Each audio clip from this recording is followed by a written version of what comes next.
Hello and welcome to episode 76 of the Beer Banter podcast, the gaming podcast where it's Gamescom week. So there was quite a bit of news that we got to talk about, so sit back and relax.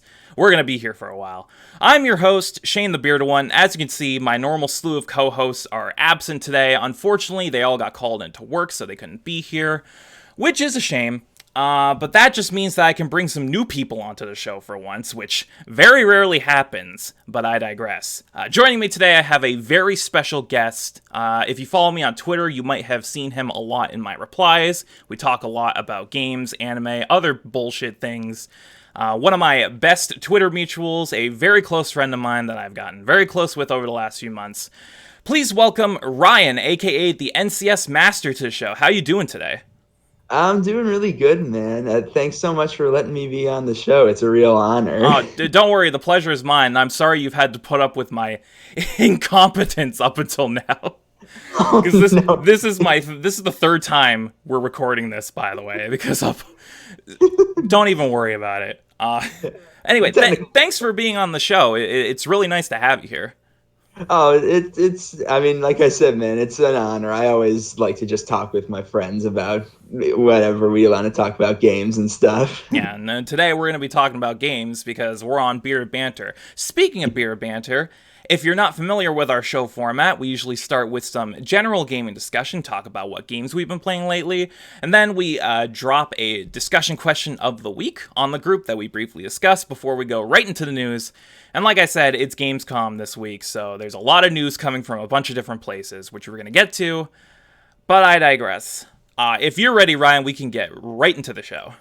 Yeah, I'm ready to go. All right, so let's start with our general discussion, and of course, I'm going to start with our guest. So, Ryan, what have you been playing lately? Because you hyped this up before we started recording, so I'm interested to hear this.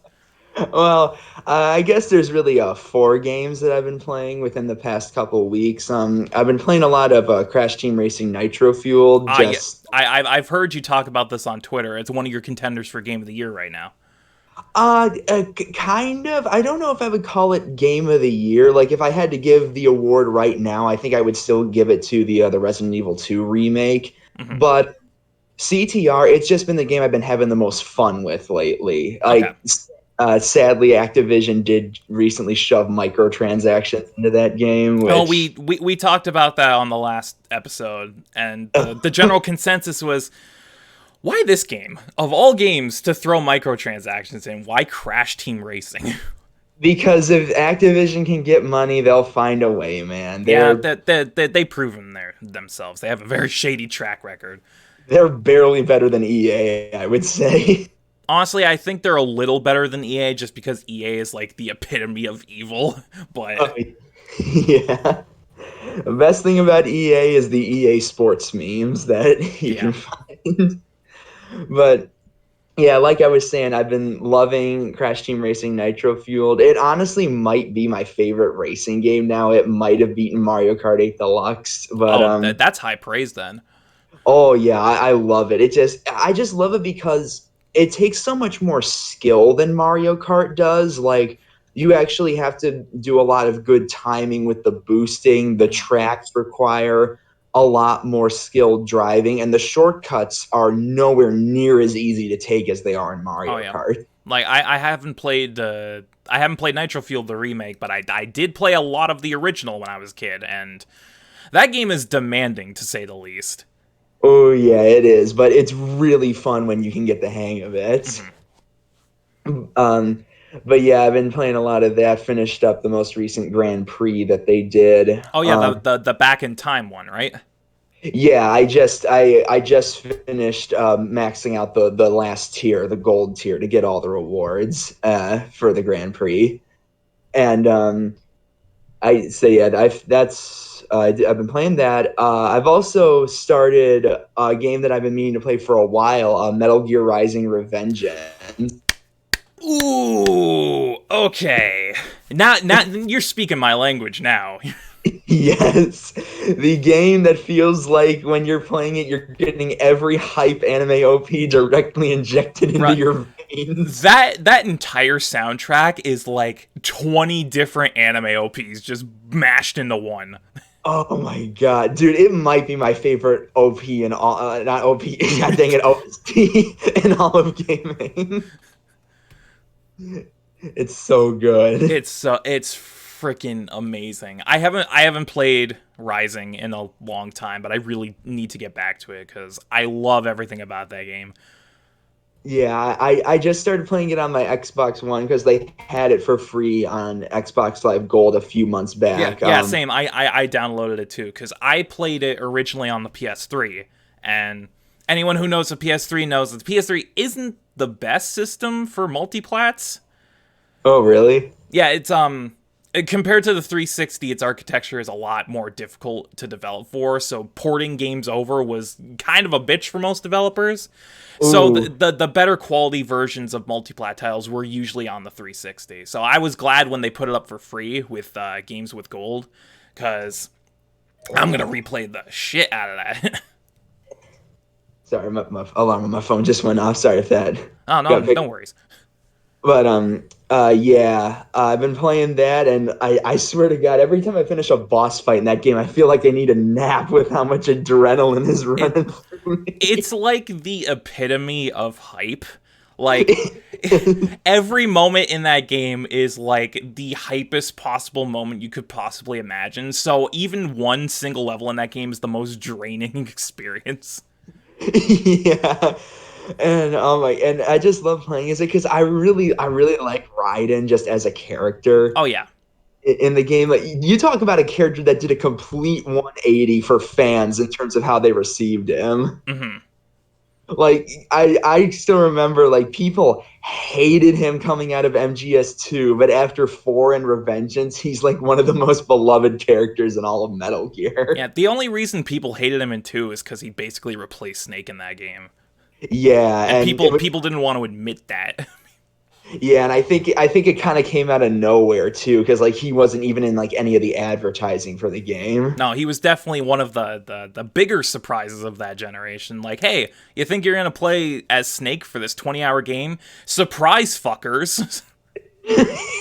Surprise, motherfucker! But yeah, I've been loving that game. I've been away from it for a couple of days, but I'll probably jump back onto it. It's so much fun though. It's so much fun. It really is. But yeah, I'm definitely gonna go through that. Get to see Senator Armstrong in person. Oh, you are not ready for that fight, dude. Is it hard? It no, it's not hard. Well, it's more challenging than some of the normal fights. But if you thought the game up until that point was hype, you have not seen hype yet. Oh, I've heard some of his lines. That man is like the definition of quotable. Oh, that fight is like what true hype is. Like the entire game up till that point is a fucking lie, and then you get to Senator Armstrong, and it's like, oh, now we understand what true hype is. We're losing him. He's dying of hype. But yeah, I've been playing through that, and one game that I actually just picked up and beat in a pretty quick fashion, DuckTales Remastered. Oh, I assume you picked it up because they announced that they're discontinuing it. Yeah, they took it off of digital storefronts earlier this Hmm. year. Capcom had it off like 75%, and I figured, okay, if this is going off, and it was like $4 on Steam, so I figured might as well pick this up, and I really, really liked it. It was pretty easy and like short and simple, but I really did enjoy it. Like to give you an example, I have never seen an episode of DuckTales in my life. Well, okay, that's a fucking crime, first off, but Okay, in fairness, the show was way before my oh yeah, time. that is true. I forgot that you're actually a lot younger than me, so Yeah, I mean, I grew up with SpongeBob and compared like to get like that I was mean, way. I also did, but yeah, I was like a mid '90s baby, so Ducktales was like right around my time. Oh yeah, or I was like a mid 2000s kid. That's the big difference. But yeah, like I have never seen an episode of it in my life, but that game was so charming. It honestly made me want to watch the show. And honestly, you should. And kind of going off topic, I've heard a lot of good things about the new Ducktales too. So I've heard that's really good too. Yeah, so if you're looking for a place to jump in, like obviously watch the original if you're interested, but also check out the new show because I've heard it's a pretty different take, but it's also a good one. Yeah, yeah. It is like I said, the game is very short and it is very simple, though that comes with it being a remaster of an NES game. Yeah, I was gonna say like there's only so much you can do with a game from like 1987, right? Yeah, there's only so much you can do, but like I feel like captured a lot of charm. It had a lot of that charm that I've seen from clips from the show. It's like I found myself actively laughing at a lot of the stuff, like I said, despite never seeing the show. Yeah. But yeah, I played through that. That was really fun. I'm glad I picked that up. And thankfully that game isn't completely lost forever because there are physical copies of it. Yeah, thank God, the one rare digital game that got a physical release. So there are copies out there in the wild if you want to track them down. Yeah, it's like Wii U, Xbox 360, and PS3, I'm pretty sure. Yeah. Shame it never came to like the modern systems though. I mean, technically it did because it's backwards compatible with the One X or the One. So Yeah, I just saw so many people like mourning a Switch port when they said it was getting taken down. that's true, but I mean, oh well. Yeah. But yeah, I mean, I dread when everything's gonna go digital because, like, honestly, one of my biggest regrets as a gamer is never getting to play Scott Pilgrim versus the World. Oh, I am so sorry, my friend. Yeah, it's like that game looks really, really good. I don't know if like I'd have to track down an Xbox on eBay or something. At this point, probably. Or you would have to get a hold of someone's account who downloaded it and then go through their download history to get it. Yeah, I never picked up a 360 or a PS3. I was a Wii baby and like I never had either of those when it was on those systems. Yeah, I'm one of the fortunate ones that still has a copy because I bought it right when it came out. So I still have it on my 360, thank God. Um, Nice. that's only a matter of time until my 360 eventually craps out, but I digress. Yeah, well, at least you got to experience it. But yeah, like I'm glad that DuckTales is gonna survive at least for a while. Yeah. But yeah, there was that and the last game, which is the one that I was saying was terrible. It is an older game, but I've been in a bit of a Mega Man mood lately. And Oh God, which one? I've been playing through some of the older games, and I finally decided to bite the bullet and play through X6 for the first time. Oh! Oh, that's literally my reaction, dude. That game was painful to play. That game gives me nightmares. Well, nightmare. Hey. Ay.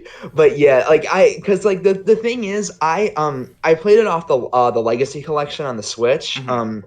and because the funny thing is, I've had the X collection on the PS2 for like years at this point, and I had beaten 1 through 5 on those for such a long time. But I never played 6 just because I dreaded it, just because so many people and so many YouTubers said how awful it was. And I thought I could get a grasp from it from videos, but my God, I did not. You need to play that game to experience just how bad it is. That game is a completely different beast when you actually pick up the controller and play it because It's oh like God.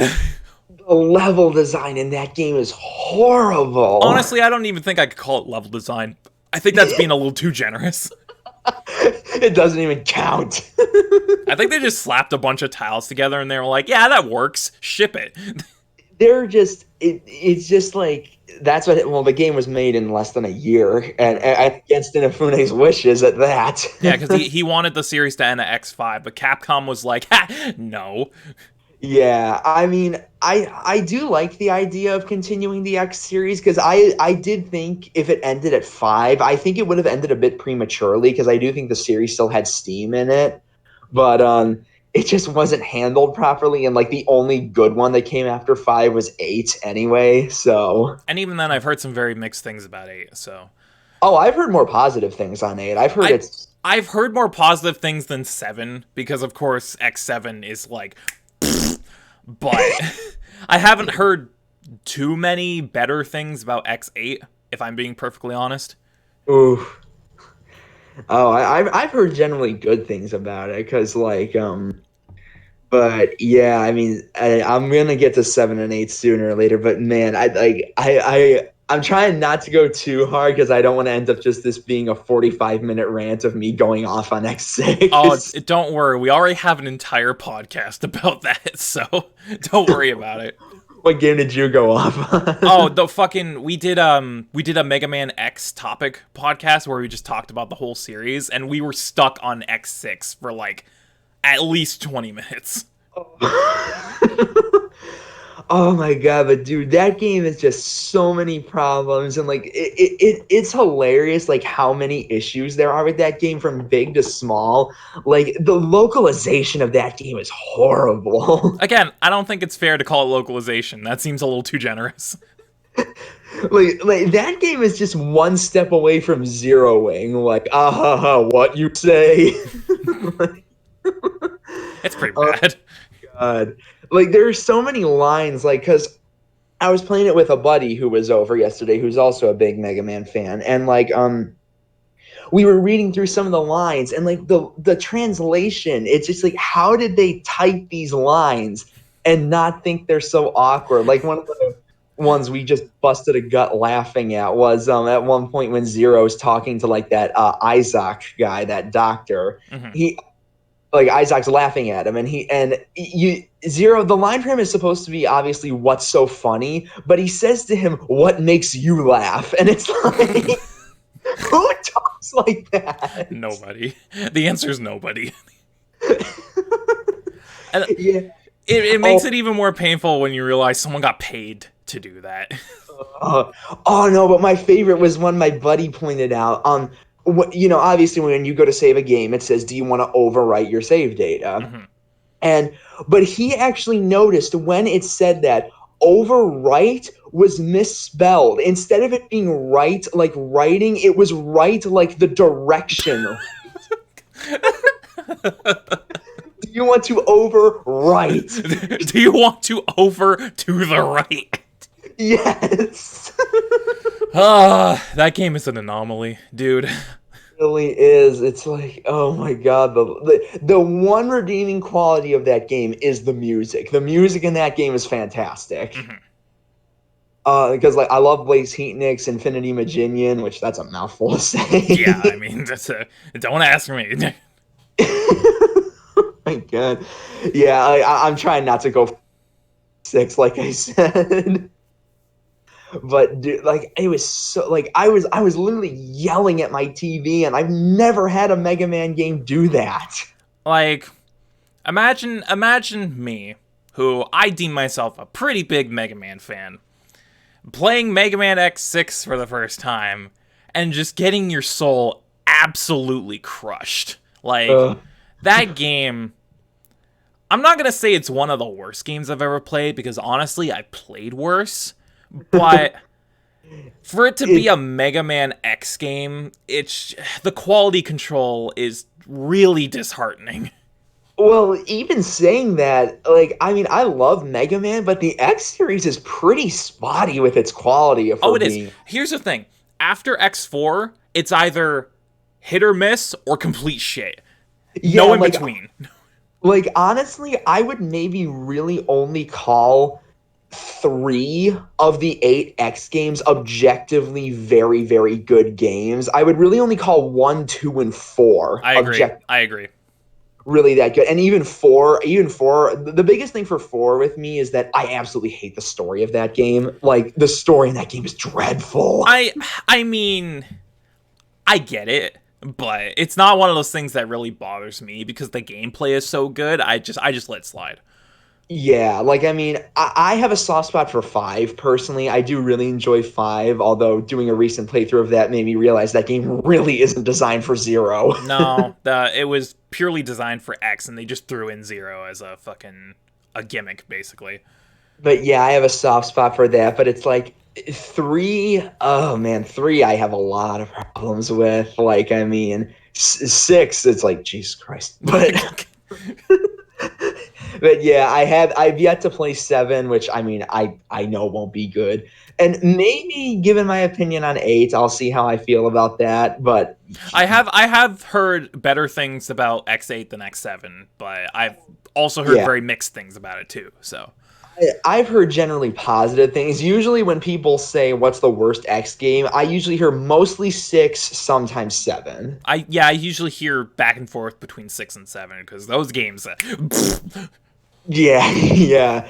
Oh my God. But yeah, I mean, it's nowhere near as consistent as the classic series, where I would say really every classic game, at least the numbered ones, maybe not Mega Man and Base, I would say all the numbered classic games are objectively good. Yes. There's only a couple that dip here and there. Honestly, like 4 and 5 aren't that interesting, but they're still good games. Yeah, 5 is definitely like I've sometimes say to my friends, do you ever have an installment in a game that feels like it's just another installment? That's how 5 is to me. Basically, Yeah, and I know some people have mixed feelings on 8, but like eight's fucking good. I won't take anyone's shit on that. jeez, I was not expecting you to go. Whoa, Like, man. okay, 8 is one of those like dark horse kind of games where everyone's like, "This is good," but it's not the best, and it's got a lot of issues. You hear a lot of mixed things, but I'm like, dude, eight's fucking good. I don't know what all you are going on about. I do like it. I like it a fair bit. I mean, if I had to pick my favorite classic game, I think it would be 7 or 7 or 11. I, hmm. What? I have What? like when it comes to my favorite classic game, I have like four. So, Oh, yeah, I assume 2 is one of them. 2, 7, 9. I have a soft spot for 6. 3 Oh, is I love. also up there. Yeah, I really love 11 though, Yeah, man. 11 is really good too. It's a really great return to form. Yeah, probably one of the things people don't like most about 8 is just the terrible, terrible voice acting. Yeah, do you like the fact that Mega Man sounds like a 6-year-old girl? More of a girl than Roll does. Yeah. Or do you like that Doctor? Do you like that Doctor Light is apparently hitting the sauce a little too hard? Oh no, he's Elmer Fudd. He's Elmer Yeah, Fudd. he's got a case of the Elmer Fuds. We must recover all the energy immediately. What, Mega Man? If we and find this, we'll find Doctor Wily. and then Mega. I know people also point to where Mega Man literally screams uninterrupted for 20 seconds, but dude, I've been watching Dragon Ball Z for 8 years. That doesn't even phase me. Yeah, but have you heard? Okay, fair. Never mind. I was gonna say, have you heard the voice of a 6-year-old girl screaming at the top of her lungs for 20 seconds? Never mind. That's just Goten and Trunks. Yeah. Well, I will actually say that Goten and Trunks' yell aren't as bad as like I will admit Mega Man's yell in Mega Man 8. Oh yeah, but it is. It's. Ugh. but how many Mega Man games have you played? I played all the classic ones. I played X1 through 5. I played the first Zero game. I haven't played any of the Battle Network games or the Legends games. I also haven't touched Star Force. So Yeah. most of my experiences with Classic and X. Yeah, that's exactly the same for me. I want to play Zero though sometime soon. I want to probably pick up the Zero collection for the DS. Yeah. Or if you have a Wii U, they're pretty cheap on Virtual Console too. So. Yeah, those are on there. Yeah, I could get that there too. But yeah, I mean, yeah. Sorry if we went off on a Mega Man tangent. Whenever Mega Man's brought up on the show, we usually go on a tangent, so it's fine. But yeah, dude, X6 like that just broke me. Like It's soul crushing. honest to God, that was more painful to play than when I played Mega Man and Bass. And how I played Mega Man and Bass, I played it on my iPhone emulator. Oh, that's like a special degree of gross. The only thing that helped make that game bearable was the emulator did have save states with it. That's a game you need save states for, like 100%. And I did play as Bass as well, so. Yeah, that's we talk about X5 not being designed for Zero. Mega Man and Base is not designed for Mega Man. That is purely a base game. Yeah, that's just oh god. But yeah, X6 like that was dreadful, dude. Like I mean, having to deal with some of the stuff like the nightmare effects, just like Jeez, Lord. That is a game I don't know I'll ever touch again unless if I ever make a YouTube channel and just make a Let's Play of me raging at it to get Yeah, my butt to like laugh. I I pretty much convinced myself that X5 onward, not gonna touch too much unless I torture myself for the sake of videos. I'll only do it for charity. I'll donate $1,000 to charity to sit through this garbage. Can we get 10 million likes and I'll play Mega Man X6? If this gets retweeted 1.2 billion times, I'll play Mega Man X6. Oh my god. But has there been anything else you've been playing lately? Not much. I've been a bit more of in an anime mood lately, but I know this is a gaming podcast, so Yeah, unfortunately we're not on the Gap, but yeah. Yeah, I mean, I guess I'll just say I just finished JoJo Part 5 a couple days ago. That's what I've been putting a lot of my time into. pretty good part. Not as good as part 4, but it's still up there. Ooh, I might disagree. I love Part 5. Well, that's a discussion for another day. Yeah, I was just about to stop right there, just because. But yeah, I think that's pretty much the extent of what I've been playing as of now. But with what's coming out, my schedule's gonna be loaded. My poor wallet. Yeah, my poor bank account can't take it. Oh god. But yeah, what have you been playing, dude? Well, in terms of what I've been playing, the name of the game has been mostly looter shooters. I don't know what got into me, but I've been crazy into looter shooters lately. Hyperlands. Yeah. Yes. Starting off, I've been playing some Destiny lately. Like I said last podcast, I was playing Rise of Iron, and I actually ended up beating the campaign of Rise of Iron. Definitely not as good as Taken King. It's very short, kind of repetitive. They reuse a lot of old environments, but it's still a good time to play through. And the loot that you get in that end game is fire. Nice. You're talking about Destiny 2, right? Oh no, Destiny 1. Oh, they're still doing stuff for 1. Well, yeah, I never played Rise of Iron, the last expansion, when that came out a couple years ago, so I just got to it now. Oh, it's a couple years old. I thought you meant they put out a new thing for Destiny 1. Oh no, well they are for Okay. they're regularly updating it, but in terms of major content stuff, they're done with that game. Okay, yeah. I'm just playing catch up. Okay. Yeah. Okay. So I played Rise of Iron. The last mission that is great, where you get a giant fucking hammer and you get to beat the shit out of other guardians. It's great. Go full Thor on that. Yeah, and then you get an exotic sword for beating it, and it's fucking dope. But mainly the reason I've been playing Destiny 1 so much is because I've been playing it with my sister, and this is going to be a recurring thing through my part of the discussion. Is we kind of have a LAN setup going on right now. Because we have two Xbox Ones. We have our original model and we have our One X.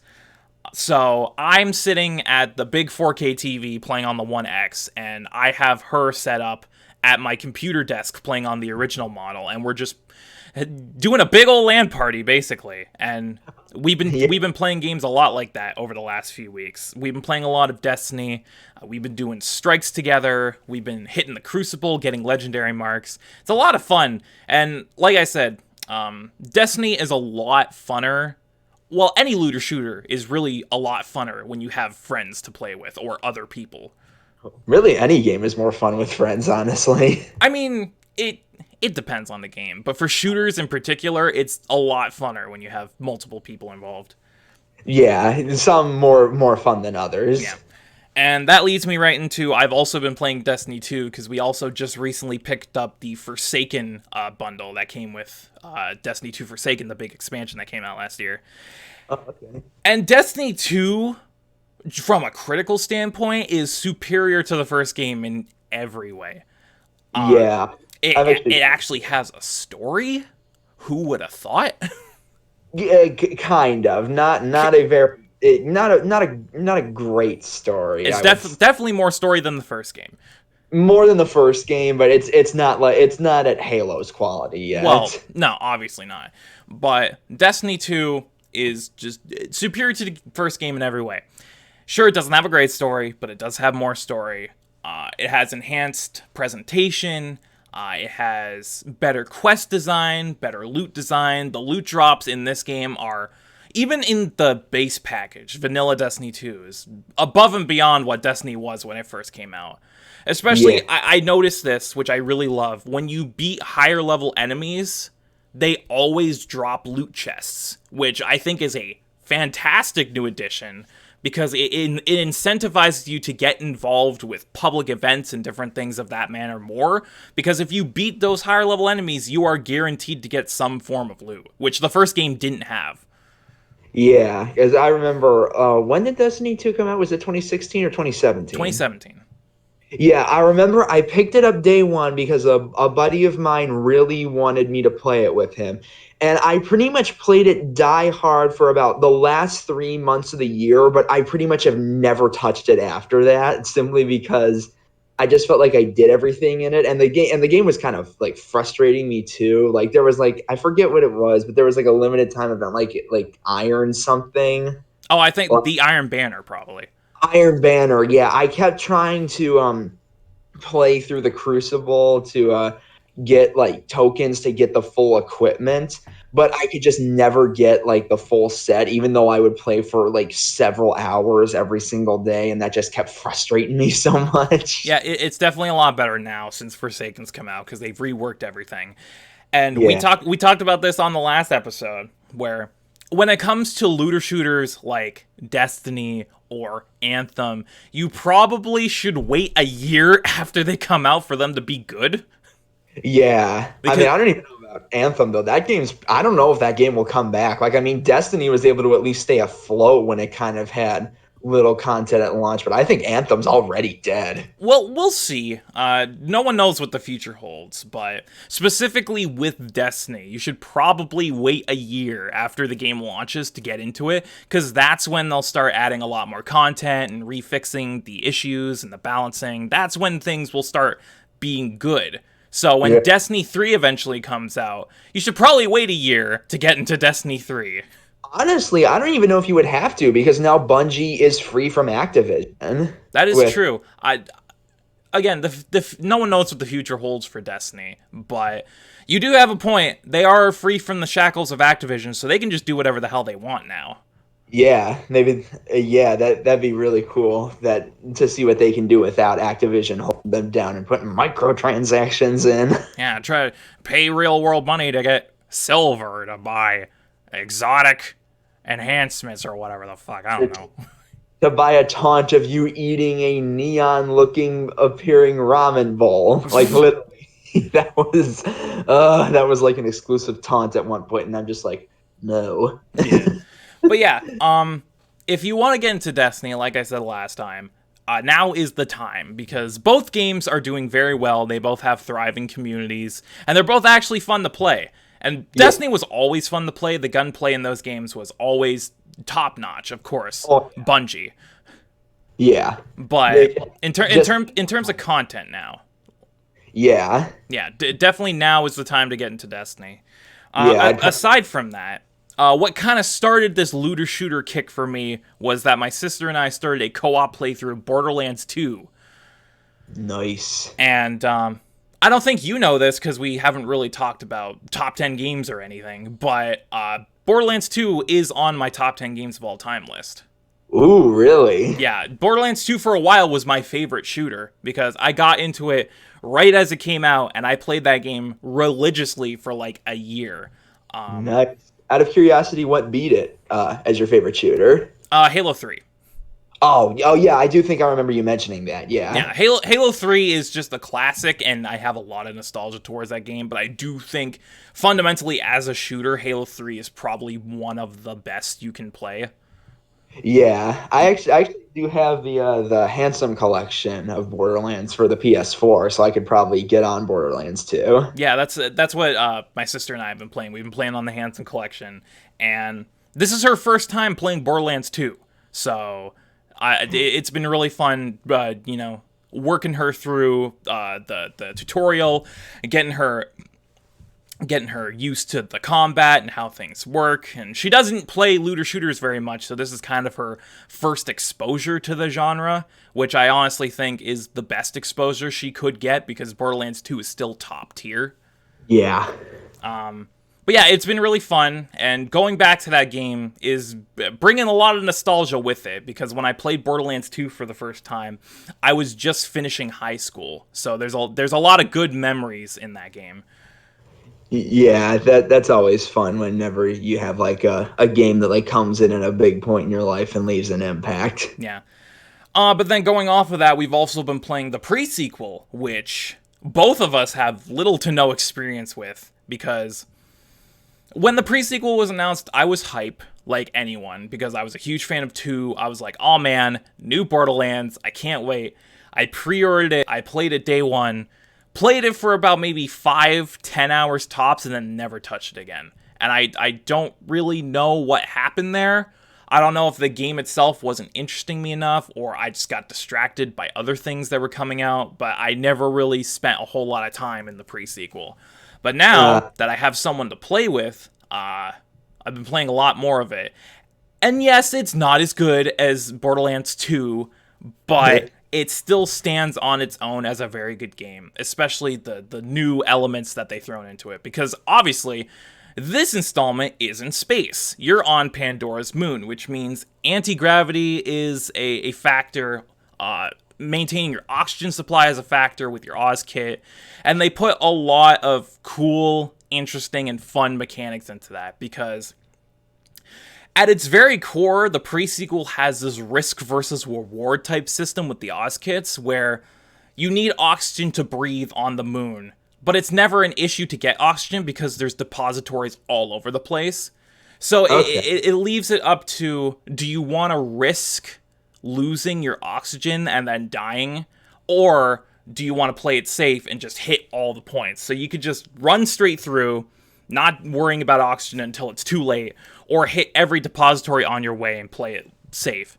And then also they throw in these mechanics where you can use your oxygen as a weapon. Like, you can use your Oz kit to give you a boost jump, so you can basically double jump and use it as a gliding mechanic. Or you can use it as a superpowered ground pound to defeat enemies. So again, risk versus reward. You can reserve your oxygen so that you can make it through unscathed, or you can use it to deal extra damage or reach higher places. And again, there's all sorts of depositories all over the place, so you never have to worry about running out. But if you're in the heat of things and you forget about it, that's when it becomes an issue. So you always have to pay attention, which I like. Yeah, I do like games that offer that risk versus reward system. It's usually really fun to test yourself to see what you can get away with. Yeah. And also, this game was not primarily developed by Gearbox. It was developed by 2K Australia, which means that all the characters are Australian. And it's just fucking hilarious how every character you run into has like a super thick Aussie accent for no reason. It's like, oh, I guess everyone on the moon is Australian. That's cool, I guess. They colonized it a long time ago. I've been on this moon for years, mug. Cooking up some shrimp on the barbie. On the space barbie. Oh my god. Yeah. But that game's been a lot of fun. And capping off the FPS kick, been playing a lot of Halo lately too. Halo is one of my favorite series. I've made that very apparent on this show. But again, on this sweet LAN setup that my sister and I have, we've been playing the Master Chief Collection online together. And not much to say there. It's Halo. I love Halo. Just like any other guy would, really. It's Halo. We all know it's a masterpiece. Yeah. It's just fun going online and doing doubles matches or playing some Griffball, maybe a little Infection. My sister hates SWAT because she's not good at aiming. So every time we get into a SWAT match, she's like, I can't believe you've done this to me. And I'm like, hey, I love SWAT, especially in Halo 4 or Reach when you get the DRM. Or the DMR, sorry. It's I can't remember what the actual acronym stands for, but it's the single shot rifle. Probably my favorite gun in all of Halo. That thing is incredible to use and it feels great. Nice. Yeah, but it's just fun to play online with that and get back into Halo. And the last Yeah. game I've been playing lately, again on our super sweet LAN setup, is Minecraft. Because every now and then we'll get into this Minecraft kick where we'll just play it for like a week straight and then never touch it for 2 years. So this is like the annual Minecraft kick. We went back into our world that we've been using for the last few years. We set up a couple new mines. We set up this sweet roller coaster type minecart track that leads all the way from the top of our house to the mine. Nice. And that was a bitch to build because we had no idea how to make booster rails or how they worked, so we had to look up stuff on the wiki for that. It was crazy. I guess Minecraft's making a big comeback right now in terms of popularity. Yeah, we actually have some Minecraft news in our news section, so we'll be talking more about it then, but... Oh, yeah. I've personally always been more of a Terraria guy myself, but I do enjoy mine. Minecraft is my pick. I've tried getting into Terraria multiple times. It's just never really clicked for me. Ah, okay. Yeah, but I have given Terraria a try, and I do think it's a very good game, but... I don't know, between that and Minecraft, I lean more towards Minecraft. I don't know why. Yeah, different strokes for different folks and all that. Yeah. But that is the last game I've been playing. So with that said, we can move right into our discussion question of the week, which if you're not familiar with this, it's a question that I have posed for the podcast. I come up with a question related to some form of gaming, pose it to the group, and then we briefly discuss it before we go into news. So... this week's discussion question is something that I just thought of at random, which is where the best questions come from. I randomly thought of this game. It just popped into my head one day, and I thought, man, that fucking sucks. But goddamn if I don't enjoy the hell out of playing it. So, our discussion question of the week this time is, what is your biggest guilty pleasure game? A game that by all means you know is absolute shit, but you can't help but enjoy. So I'm going to start with you, Ryan. What is your biggest guilty pleasure game? That's kind of hard to say. I'm usually that's hard for me to say. I'm usually not one to really like games that I know are terrible. But I mean, I guess if I had to pick a game that like I have played, but I did somewhat enjoy, despite everyone else saying that it's terrible. If I'm being brutally honest, Sonic 06. Hey, that's the same with me, dude. That was the entire reason I came up with this question. Oh my god, seriously? No, like, it just randomly popped in my head one day. I'm like, man, remember Sonic 06? That fucking sucked. But I can't help but like playing it. I don't know what it is about Sonic 06.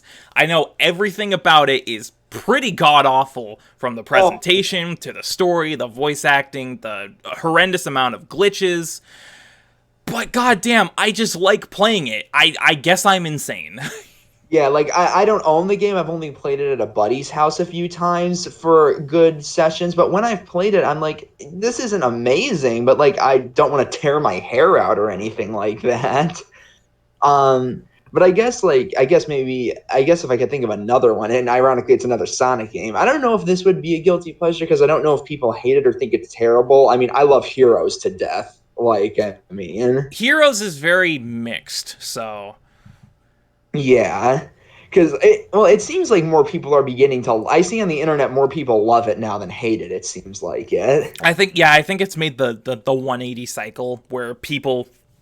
It was mixed upon its release, and then after a few years, people started to hate it, and now people are just starting to come around.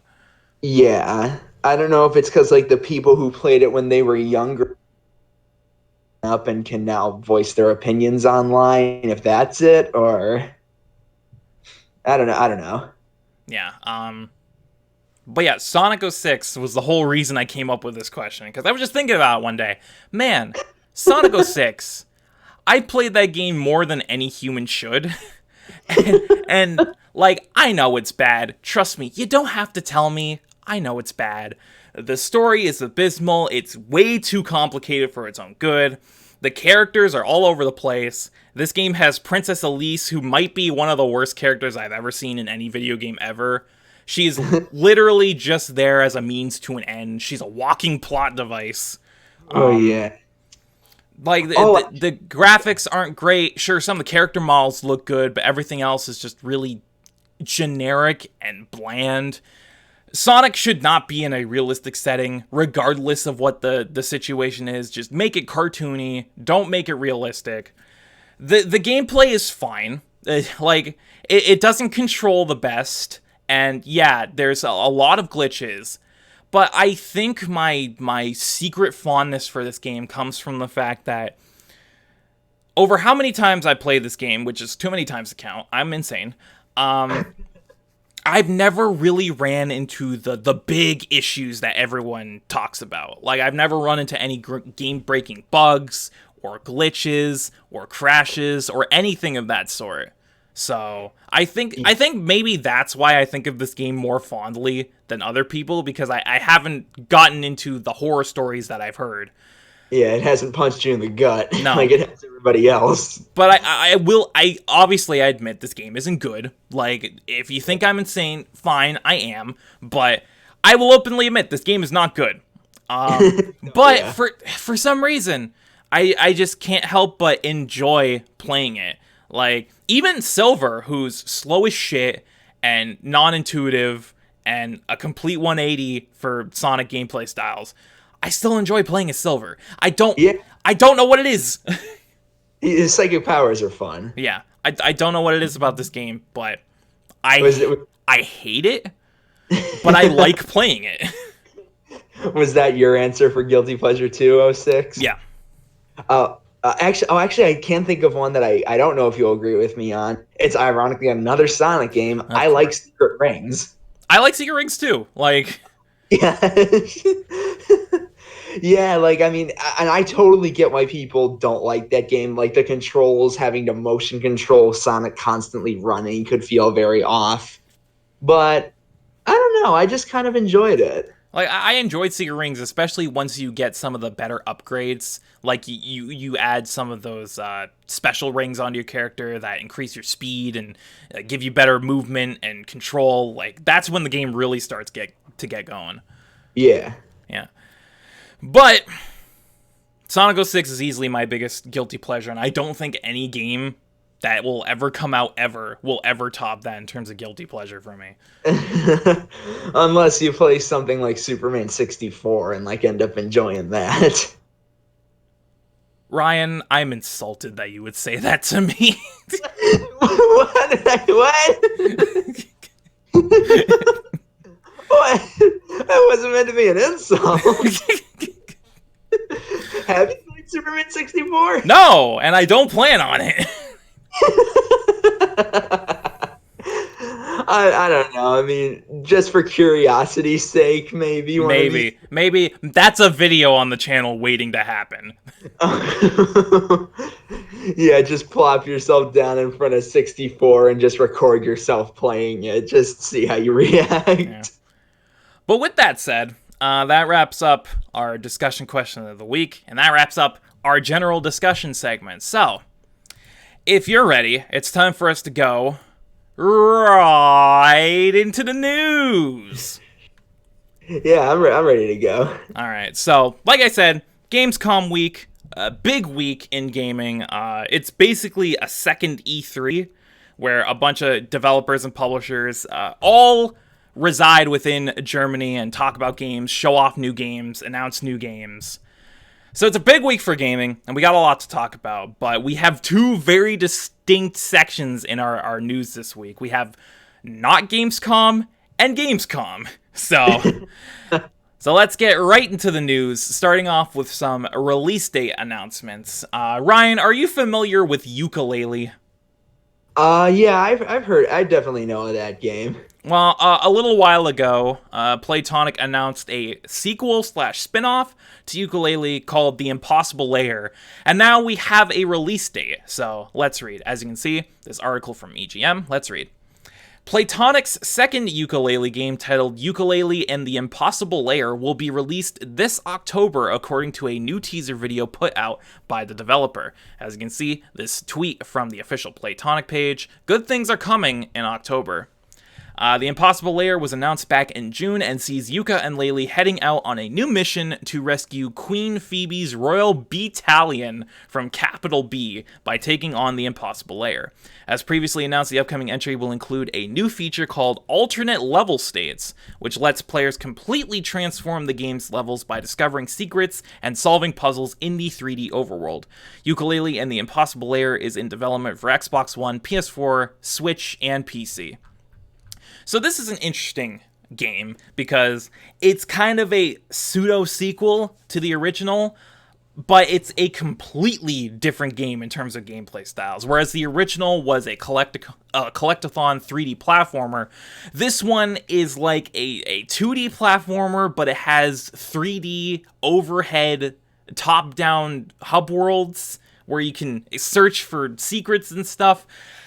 I don't know, man. It's a complete 180 from what the original game was, and I thought if they were going to make a sequel to Yooka-Laylee that they would take the foundation from the first game and build upon it and make it better, but they decided to do something completely different. But yeah, we got news that it's launching in October. How do you feel about this, Ryan? I mean, I personally really don't have any opinion on it. I never really got really invested in the Yooka-Laylee simply because I didn't really follow it all that much, and then when it came out, I heard a lot of very mixed to somewhat negative things about it. That like it wasn't as bad as of a Kickstarter fail as Mighty Number 9, but it wasn't that much better from what I got most people's opinion on it. It's definitely one of those things where they obviously had the best intentions making this game, but the formula that they chose didn't age well. Like they didn't modernize the game enough to make it feel fresh. Yeah, like the big complaint I hear is that they didn't implement all the things that game developers have learned what to do and not to do in collectathons in today's modern day. Which is a shame because this game looked really great from the first stuff that we saw, but it turned out kind of mediocre.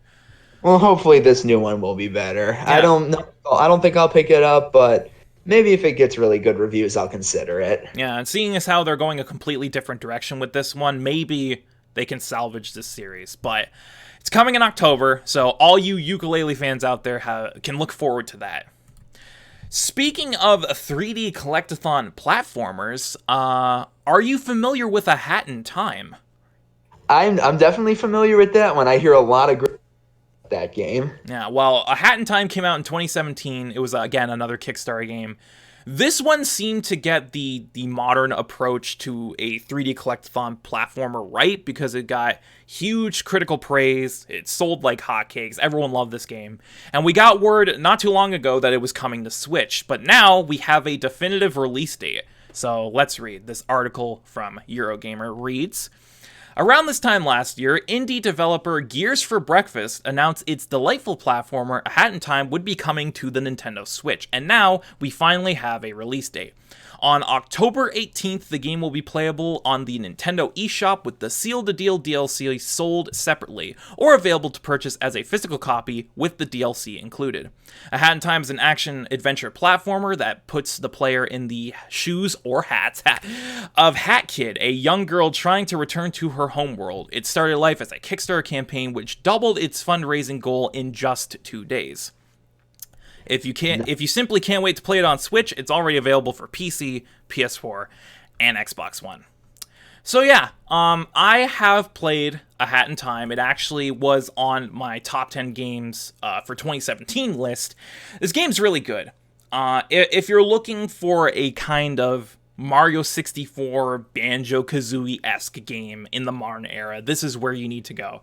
Because Gears for Breakfast seemed to really understand what makes 3D platformers great, while also modernizing it enough and having the slick modern controls of a modern platformer to really put it over the edge.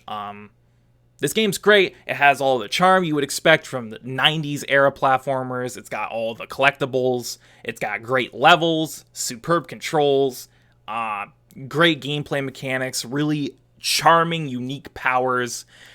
Everything about this game is great, and I really loved my time with it. And it's nice to see that a lot more people will be able to play it, especially on the Switch, which seems like this game was made for the platform. But Yeah.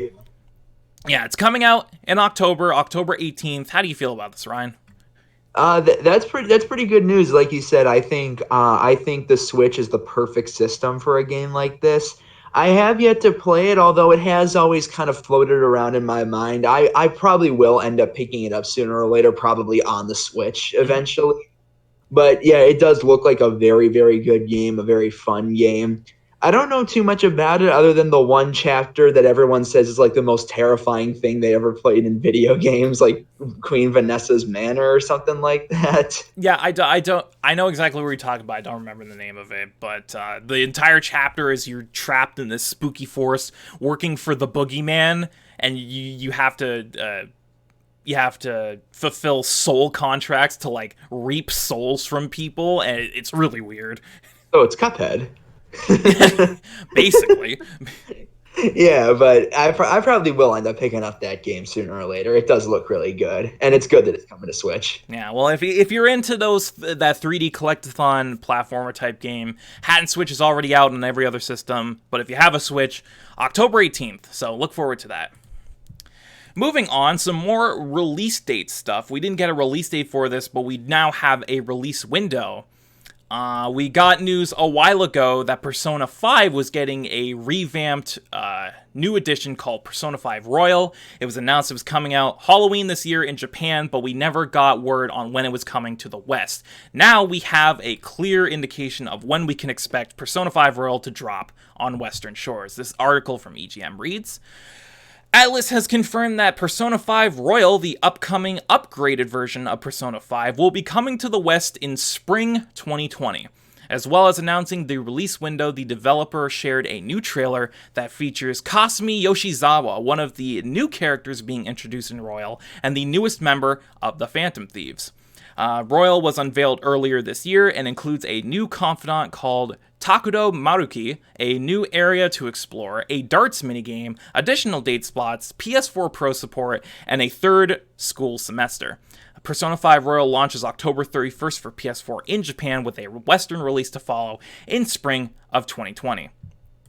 So, Persona is kind of a darling on the podcast. We've all played Persona 5 and we all loved it. It's one of our favorite JRPGs.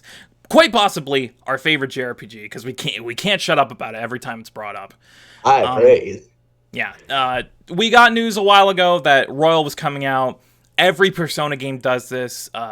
You got P3 FES, you got P4 Golden. Every Persona game does this, where they re-release it with new content, a bunch of new stuff.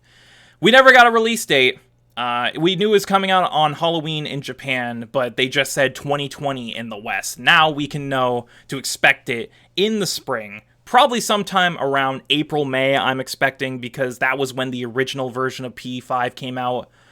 Yeah, it's nice to have a narrowed down release window for this game, because all the new additions look fantastic. How do you feel about this, Ryan? I think it looks really good. I've played a very little bit of Persona 5. I actually kind of just started it just as the school year was ending, but then when summer vacation kicked up, I kind of got away from it. I'll probably start it again when school starts back up. But yeah, I've really enjoyed what I've played so far. The stuff it's adding looks to be really, really good. I'm really surprised though that it's not releasing worldwide all at once, just because that seems like, because Persona 5, like, it got so much attention over here, Jokers and Smash Brothers. Like, I'm surprised it's not a worldwide release. Yeah, I agree with you there, because P5 blew up in the West. It was fucking hotcakes over here when it came out, so I'm very surprised that Atlus isn't making this a worldwide release and releasing it everywhere the same day. Go ahead. Yeah, but I don't get it. But at the same time, I do, because, Japanese companies are very stingy about those kinds of things. So, yeah, it just seems like with each Persona game after 3, Persona has become more and more mainstream with each installment. Yeah, especially they hit their fucking peak with P5, because P5 was like one of the biggest games of 2017 over here. Everyone freaking loved it. It was on everyone's Game of the Year list. everyone went crazy for it. So the fact that we have to wait for P5 Royal puts a bit of a sour taste in my mouth, if I'm being perfectly honest with you. But what can you do? I mean, I wouldn't. I'm more surprised and like disappointed. Just not like this is Persona 6, and it's not like we're not getting Persona 6 for like half a year. Yeah. But I mean, yeah, just a re-release. I mean, I could wait for that. Yeah. But Westerners who like P5 can look forward to spring 2020 when we can finally play Persona 5 Royal. Moving on, we have another release date story. Unfortunately, it's a delay story where a game got pushed back. Are you familiar, Ryan, with the game Spelunky? Spelunky. I am familiar with that. I think I have that on Steam. Yeah, Spelunky was a very niche indie game when it came out. It came out in 2009. Randomly generated, procedurally generated, tomb-based game where you raided tombs and looked for treasures and all that. We got an announcement of Spelunky 2 not too long ago, but unfortunately, Spelunky 2 has been pushed out of 2019. So let's read. This article from EGM reads, the release of Spelunky 2 is no longer happening this year, according to developer Derek Yu. Yu announced the delay on Twitter, explaining that development is still going well, but the density and detail of the game is demanding more time. As you can see, this tweet from Derek reads, hey Spelunky fans, unfortunately I don't think we're going to get to release Spelunky 2 this year. Development is still going well and we're not far off target, but the density and detail of the game is demanding more time. Thank you for your patience. He went on to apologize for the lack of updates about the game and revealed that more detail has been added to environments in response to player feedback. It can be tough balancing communication and dev time and not spoiling too much, he said. When things are quiet, we're just working away. There will be more updates coming, but for now, we're focusing on development. Yu concluded by teasing that all the crazy stuff the team is adding is making him buzz with excitement. Spelunky 2 is in development for PlayStation 4 and PC. So this is a shame. It seems like a lot of these really niche games are getting delayed lately. Not too long ago, we talked about Psychonauts 2 and how that got delayed to next year. And now Spelunky 2 is the most recent victim of a delay. If it's just to polish the game up and make it better, by all means, take as much time as you want. How do you feel about this, Ryan? I mean, it is always a shame game gets delayed, but usually the way I see it is delays are good things because that just means that more time and attention is being put into the game as opposed to it being rushed. Yeah. So while it is sad we have to wait longer, it just means there's going to be more care put into it. Like, as Miyamoto once said, a rushed game is a bad game. A delayed game is a good game. Yeah. I'm paraphrasing there, obviously. Yeah. But yeah, it's nice to see that they're taking the time they need.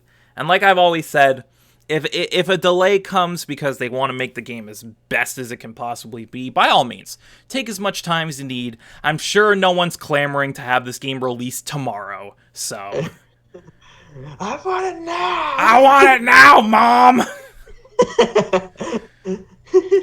But yeah, it's nice to see that they knew they needed more time and they took it. So everyone who's looking forward to this game, you gotta wait a little bit longer, but the final product will be more than worth the wait. Yeah. So let's move on. Here we got some announcement stories, a bunch of different kinds. Starting with this one, I'm sure you're familiar with this or have at least heard of it. Are you familiar with the Shantae series? Oh yeah, I definitely know of Shantae. Well, we got an announcement of Shantae 5 was coming this year, a little while ago, a few months ago, but we never got an official title or any real details on the game. Well, now we have official titles, we have official details and a title. Shantae 5 is now officially titled Shantae and the Seven Sirens. So let's read this article from Gematsu. Shantae 5 is officially titled Shantae and the Seven Sirens, developer WayForward announced. The game, which is due out for PS4, Xbox One, Switch, PC, and Apple Arcade, I don't know what that is, but okay, promises to be Shantae's biggest adventure yet, with new locations, abilities, and friends. A release date has yet to be announced. Here's a brief overview of what the game is. Having previously announced the next game in the Shantae series back in March, independent game studio WayForward is proud to reveal the official title for the hotly anticipated action-adventure platformer Shantae and the Seven Sirens. Formerly referred to as Shantae 5, Shantae and the Seven Sirens sends the belly-dancing, hair-whipping half-genie hero to a tropical island where Shantae and her friends encounter other half-genie allies, but they soon learn there's trouble in paradise. As Shantae gets caught up in the island's sinister secrets, she'll use all new dance abilities and instant transformation fusion magic to explore the non-linear, interconnected world where she'll visit multiple towns, overcome treacherous labyrinths, and battle dastardly bosses. The game also features a new collectible card system that grants players the freedom to augment Shantae's powers to suit their own style of play. Releasing on Nintendo Switch, PS4, Xbox One, PC, and Apple Arcade, whatever that is, Shantae and the Seven Sirens is the 5th entry in the Shantae series, which originally debuted on the Game Boy Color in 2002. Additional information about the game, including the distribution, pricing, and release date, will be announced as it becomes available. And here's some key features of Shantae and the Seven Sirens.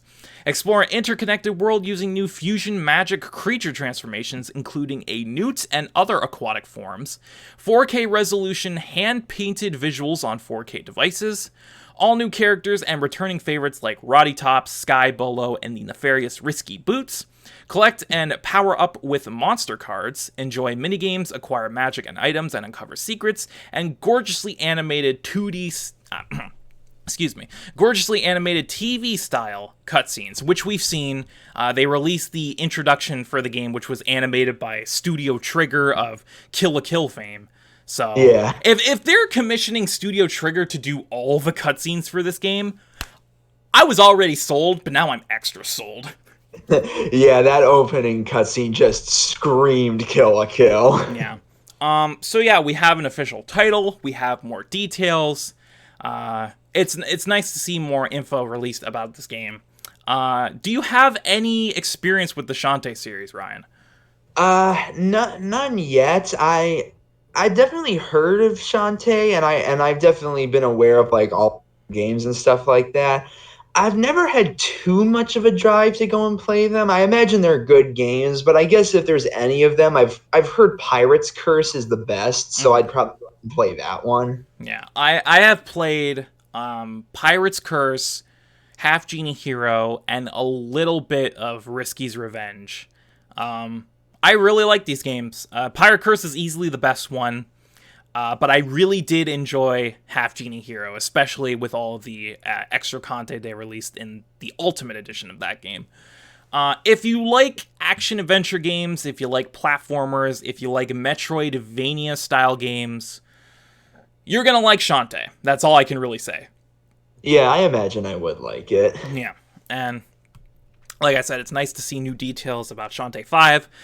We have a title, we have more details about what the game's about. We don't have a release date yet, but of course, when that's announced, we'll be talking about it on the show. But yeah, look forward to the new Shantae game, Shantae fans, because it's shaping up to be another good one. Yeah, it does look really good. So, moving on. This one is a little goofy. This one kind of came out of nowhere. It was just a random announcement that got dropped. Ryan, I'm sure you're aware of the classic NES game Bubble Bobble, correct? Oh yeah, I play Bubble Bobble. I really like that game. Did you know they announced a sequel to Bubble Bobble? Oh yeah, I think I saw that on Twitter. Okay, so they dropped this announcement. Bubble Bobble sequel has been announced for Nintendo Switch. Let's read this article from EGM. Taito Corporation, the original developer of Bubble Bobble, and In Games have announced that a sequel to the 80s game is coming to Nintendo Switch. This new game, titled Bubble Bobble 4 Friends, features a single-player mode and a new 4-player cooperative mode. Bubble Bobble 4 Friends will be released first in Europe for Nintendo Switch on November 19th, with a release in the USA to follow in the first quarter of 2020. This quote from the developer: Bubble Bobble is an extremely popular title in Europe, so we decided to implement a pre-sale in Europe in conjunction with In Games and strictly limited games. It is also the first internally developed title since Taito has re-entered the consumer market, and the development team is thrilled to be working on this famous IP. I deeply hope that many people will enjoy it. It was also announced that a collector's edition of the game will be available via strictly limited games. So this is one of those what the fuck kind of announcements, because I don't think anyone in 2019 was expecting them to announce a sequel to Bubble Bobble, of all things. It's just one of those weird out-of-nowhere announcements, but it's cool nonetheless, because Bubble Bobble at this point is a legacy title. It's one of the classic games for the NES. Ryan, how do you feel about this announcement? Because it's fucking goofy. Yeah, I mean, like you, I'm kind of like, okay, this kind of just came out of nowhere, but I probably might end up picking it up because, like I said, I do actually really like the original Bubble Bobble. I bought it off of the Wii Shop when it was still up. I've played it a bit on the NES Classic. I do really like it, so if it's made with the same charm and quality, I'm sure it'll be great. Yeah, I'm watching the trailer right now as we're talking about this. It definitely does look like it captures the original charm of the game, but obviously with more of a modern aesthetic. Yeah. Yeah, so if it captures that classic style of gameplay, I'm sure it'll be fine. Anyone who really likes Bubble Bobble is fucking shitting their pants right now, I'm sure. But yeah, this was a really cool, really out there announcement that we got this week. So it's nice to see some love given to such a classic IP. But moving on, another weird out of nowhere announcement that we got this week. Are you familiar with the System Shock series? I'm definitely aware of it. That's actually both games are high on my Steam wish list right now. Yeah, well, System Shock, for those who are unaware, are the predecessors to the BioShock series. And we got confirmation this week that System Shock 2 is getting a remaster of some sorts. So, let's read this article from EGM. Night Dive Studios announces enhanced edition of System Shock 2. Night Dive Studios has announced that it is working on an enhanced edition for System Shock 2. You asked for it, and we are working on it, the developer teased on Twitter. System Shock 2 Enhanced Edition is coming soon. As you can see, this tweet from the official developers. No further details were offered, but the enhanced edition of the original game features higher resolution support, an improved control scheme, and adjustable field of view, along with many other features. The sequel originally released in 1999 and sees players awake from cryosleep to find cybernetic implants grafted to their skin and the crew of Von Braun dead. Players must discover what happened while fighting the infected and the rogue AI Shodan. Night Dive Studios is currently working on the remake of the original System Shock, which is due to release in 2020, while a third entry in the series is in development at Other Side Entertainment. So System Shock is one of those things that I really have no experience or knowledge of whatsoever, other than I know this is the predecessor of the BioShock series. I've never played any of the System Shock games. I know literally nothing about them other than that. But it is nice to see such classic games getting good modern treatment, obviously. Some nice remastering. What do you feel about this, Ryan? I didn't even know a remaster was coming. That sounds pretty interesting. I definitely had investment in like the remake that article mentioned because I've seen gameplay of that and that does look really good. Mm-hmm. Yeah, I didn't even know a third game was being made. Me neither, to be honest. But that's the beauty of covering the news week to week is you get surprises like that. Yeah, but if a remaster's coming, I'll probably definitely end up picking that up because I am interested in System Shock. It does look really, really cool. Yeah. And especially if it comes to like the Switch or something, I'll definitely pick that up. Yeah. So fans of the System Shock series, hang tight. System Shock 2 is getting remastered, so look forward to that. And moving on, probably the biggest pre-Gamescom announcement of the past few weeks. We got a teaser site for this a little while ago. Everyone was waiting for them to announce this. But now we finally have official confirmation of the next installment in the Need for Speed series. So this article from EGM reads, Following a few leaks, EA and Ghost Games have officially announced Need for Speed will return this November. This latest entry, titled Need for Speed Heat, invites players to visit Palm City, an open-world area where street races gather. By day, players will take part in a sanctioned competition called the Speed Hunter Showdown. However, when night falls, racers take to the streets and try to build their reputation in the underground while avoiding a rogue police force that patrols the streets. We're developing more options than ever before for players to be unique and make themselves known, Riley Cooper, creative director at Ghost Games, said. Our fans have been clear that they want more cars, more customization, and more challenges, and we're tuning up on every aspect. From your character's style to your car's performance and your driving style, we're fueling everyone's creativity with this new game. Players who pre-ordered the standard edition of the game will receive a KS edition of the Mitsubishi Evolution X, while the deluxe edition includes 3 KS edition style cars. I'm not going to read them because car names are fucking goofy. Access to exclusive deluxe edition character clothing, and increased earnings of bank and rep. Need for Speed Heat launches on November 8th for Xbox One, PS4, and PC. However, EA/Origin Access subscribers will be able to access a 10-hour trial of the game from November 5th. Jeez. So, why can't they just make a new Burnout? Like, please. Yeah, Like, I mean... You've been releasing these new Need for Speed games, and they've been getting muted reception at best. I know some of them have been pretty good, but at this point, I'm one of the people who's just like, you also own the license to Burnout. Why can't you just make a new Burnout instead of pumping out these modern Need for Speed games? Yeah, I mean, not to knock on the fans of Need for Speed, but like, I personally have no interest in it whatsoever because, like, one, EA, and and two, honestly, I just don't have much interest in the racing genre in general, just because, like, outside of wacky racers like Mario Kart, Team Sonic Racing, or CTR. I feel the racing genre is honestly very boring. I'm just not into just driving a fancy car around. I understand that. I'm very much the same way. I'm way more into the cartoony, arcadey racers than the simulation stuff. But things like Need for Speed and Burnout and Forza Horizon are a lot more arcadey in their design. They're much more like...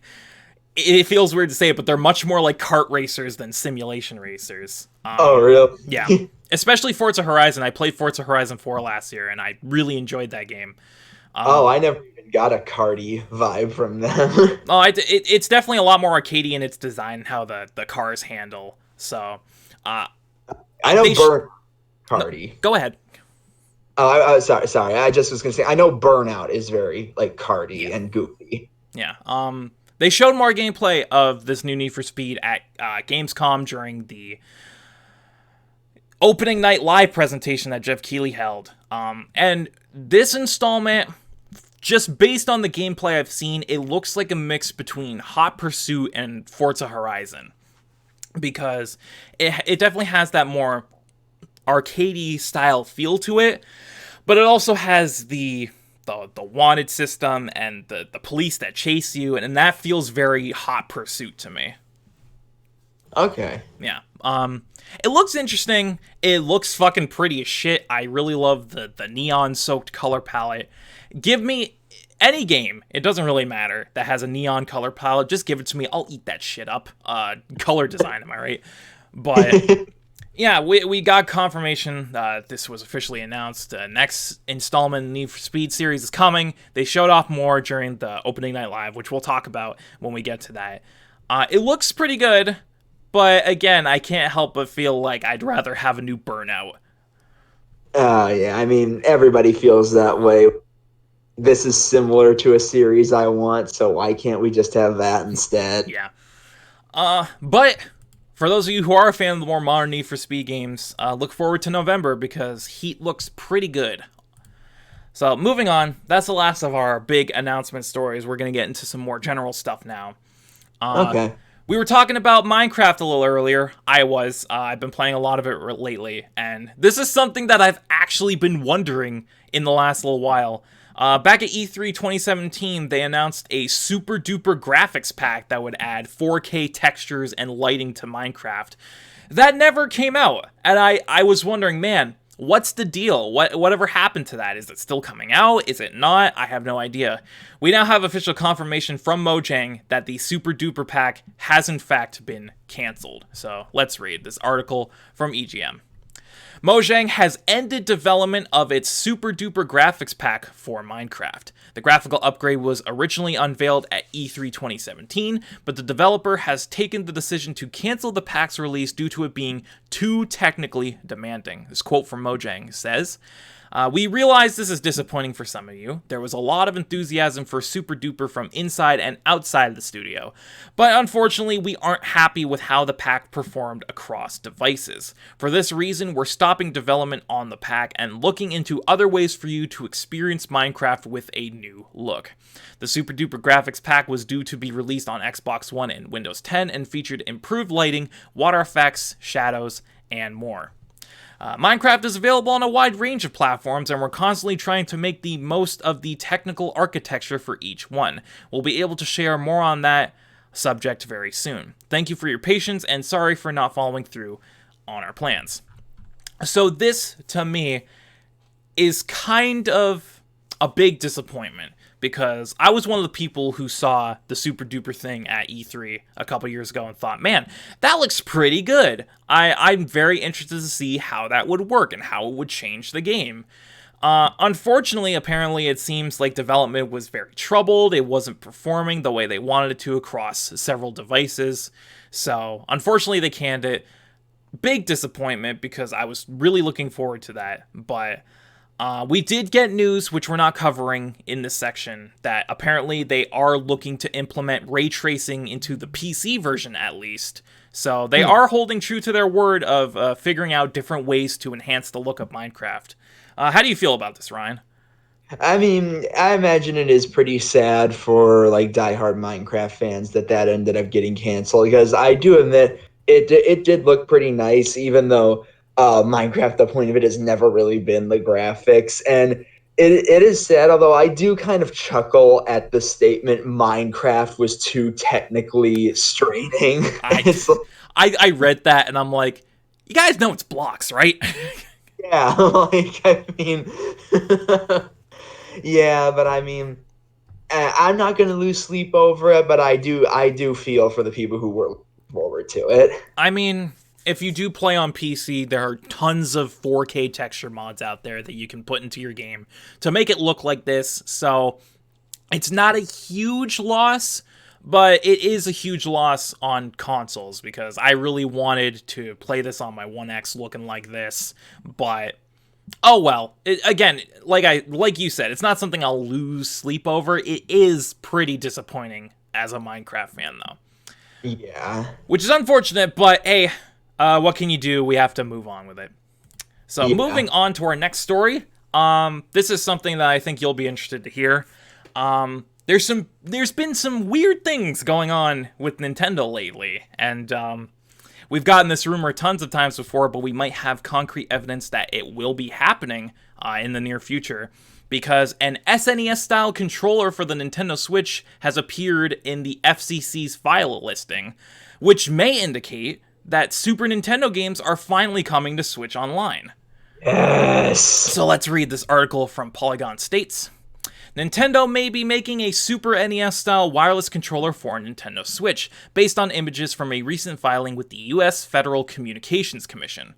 The FCC filing was spotted by a member of the Reset Era forums and features a drawing of the back of the wireless device. The silhouette is unmistakably a SNES controller, and the model number and FCC ID include the letters HAC, which is used in Nintendo's model numbers for the Switch hardware and accessories.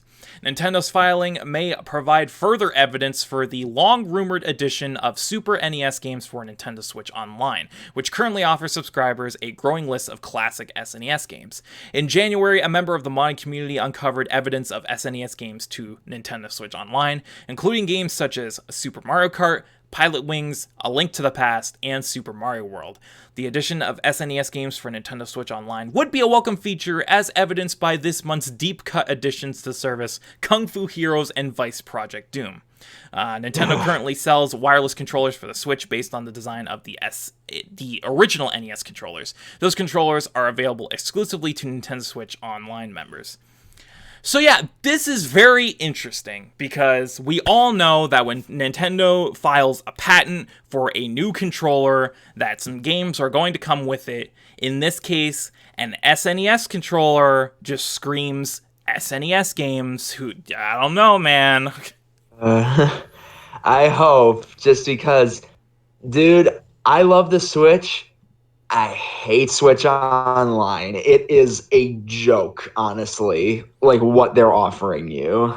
I'm one of the few people who are very lenient when it comes to Switch Online, because for $20 a year, yeah, you don't get a lot, but you get enough. It's not enough for me to be all up in arms like, oh, it's a ripoff. I mean, it's $20 a year. It's like a third of the price of every other subscription, and you get online gameplay, store deals, and NES games. It's a pretty, for me at least, satisfactory package, and I know it's lacking in some areas, but it's not something that I'm super overly against, you know? I mean, like, it is a lower price, which is good. If it was $60, I think people would be rioting. If it was $60, I'd be agreeing. Like, that's a fucking ripoff. Yeah, but, like, it's just, like, I've played pretty much every NES game that I have any interest in, or I own it in some other form or fashion, and this just hurts even more by the fact that Nintendo isn't having a virtual console on the Switch, despite the Switch being a system that feels like the virtual console would thrive on it by all those games now being portable. Which just, I mean, it's just about time, honestly. The fact that it's been like over a year now since we've had Nintendo Switch Online, and we've only had NES games. Yeah, I definitely agree. I feel like it's time to expand the catalog, and if this filing is anything to look at, we might be getting SNES games in the future. Who knows? Because we've been getting this rumor for what feels like years at this point. So take it with a grain of salt, but if there's any truth to it, it might not be too much longer before we finally see SNES games. Yeah, I mean, it will happen. Like, we will get SNES games sooner or later. We just don't know when. Yeah. But just like, I mean, if it happens sooner, that's good. Because when they add SNES games, I'll buy Nintendo Switch Online, because I actually have just refused to buy it out of principle. Yeah. But this is good news, and if there's any truth to it, it might not be too much longer. Yeah. Let's move on. Another big surprise announcement that I definitely was not expecting to hear about. But, Ryan, are you familiar with the Saints Row franchise? Oh, yeah, I know of Saints Row. Did you know that apparently Volition is working on a new Saints Row game? Yeah, I heard about that. I was really surprised by that. It's been a while since 4. Yeah, it has been quite a while since 4 came out. But let's read this article from EGM. THQ Nordic revealed in its latest financial report that Volition is working on a new entry in the Saints Row series. The company's press release stated that the studio is deep in development on the first full entry in the series since Saints Row 4 was released 6 years ago in 2013. No other details about the upcoming game were shared. Volition's last game, Agents of Mayhem, was a spin-off from the Saints Row series that saw players taking on a supervillain organization known as Legion as one of several super agents. The game was released for Xbox One, PS4, and PC in 2017. THQ Nordic also mentioned in the report that Steve Ellis, one of the creators of Time Splitters, has joined the team to help plot the future course for this franchise, and that Dambuster Studios has taken over development of Dead Island 2. So, this came out of nowhere. I wasn't expecting on a random day in August 2019 to get the news that, hey, a new Saints Row game's coming. Like, it's been, like the article says, it's been 6 years since the release of 4. It's been 4 years since the release of the standalone expansion, Gad Out of Hell. It's been a while since Saints Row has really been in the spotlight, so the fact that we're getting a new Saints Row game in development, currently in development at Volition, is great news for fans of the series, including myself, because I'm a big fan of Saints Row. I loved Saints Row 3, loved the hell out of Saints Row 4. I loved the direction they took in that game with the superpowers and everything. But Ryan, you said you were familiar with the Saints Row franchise. What's your history with it? I have 4 on the PS4. I have a physical copy of it, and I've really liked it. It's a lot of fun, just all that crazy mayhem that the game offers, and yeah, I'll definitely, if this is looking to be Saints Row 5, I'll definitely look into that. You know, I know the joke with Saints Row is it's everyone's favorite Grand Theft Auto game until a real Grand Theft Auto game comes out. But I don't think it should be undersold like that. Those games are very good. Yeah, they are. Especially some of the later series entries when they really figured out the gameplay style and the mechanics and everything. But yeah, new Saints Row game in development. My question is, where the fuck do they take this franchise? Like, Saints Row 4, the Earth was literally destroyed. They're just roaming space now. Like, what direction do you take this franchise? What do you think? What direction do you think they'll take with this new installment? I mean, the obvious route you got to go space, like probably planet hopping. That's probably become a No Man's Sky game. You know what? You and I are very alike, because I thought the exact same thing. We really are. Like, I had this in my head. Like, okay, last game, they're in space. Earth is destroyed. They have nowhere to go. For Saints Row 5, just go all out. None of that, oh, we're only in space when we're in the ship. That's a general hub, and then we're going into simulation. None of that bullshit. Go straight, full-on sci-fi epic. Have them hop between different planets in the solar system. And what I thought, which I think would actually be a pretty cool way to go about things, because Earth was destroyed, the Saints Empire has been demolished. Hop between different planets and fuck up alien civilization to bring back up the ranks of the Saints Empire. Like, fucking go to different planets, fuck up alien civilization, recruit aliens to join the Saints, and then build up the Saints as, like, this galactic empire that, like, roams the cosmos and conquers planets and shit. I think that would be really freaking cool. Yeah, and like I mean, you could have like all sorts of like cool original aliens, and maybe even throw in like some pre-existing ones. Because like I mean, I know Saints Row. I think at one point like they have like real people in like Saints Row 4. Like I think Roddy Piper shows up at some point in Saints Row. Yeah, he does. He does. So like maybe. Like, and it's somewhat different, but maybe at some point have us fight like xenomorphs or something like that. Yeah, just like go full in with the pop culture stuff. Yeah. I think that'd be pretty cool. But regardless, I have faith in Volition. I'm sure whatever they're cooking up is going to be great. If it's anything like Saints Row 4, it's going to be hella addicting, because I was hella addicted to that game when it came out. So I'm really looking forward to this.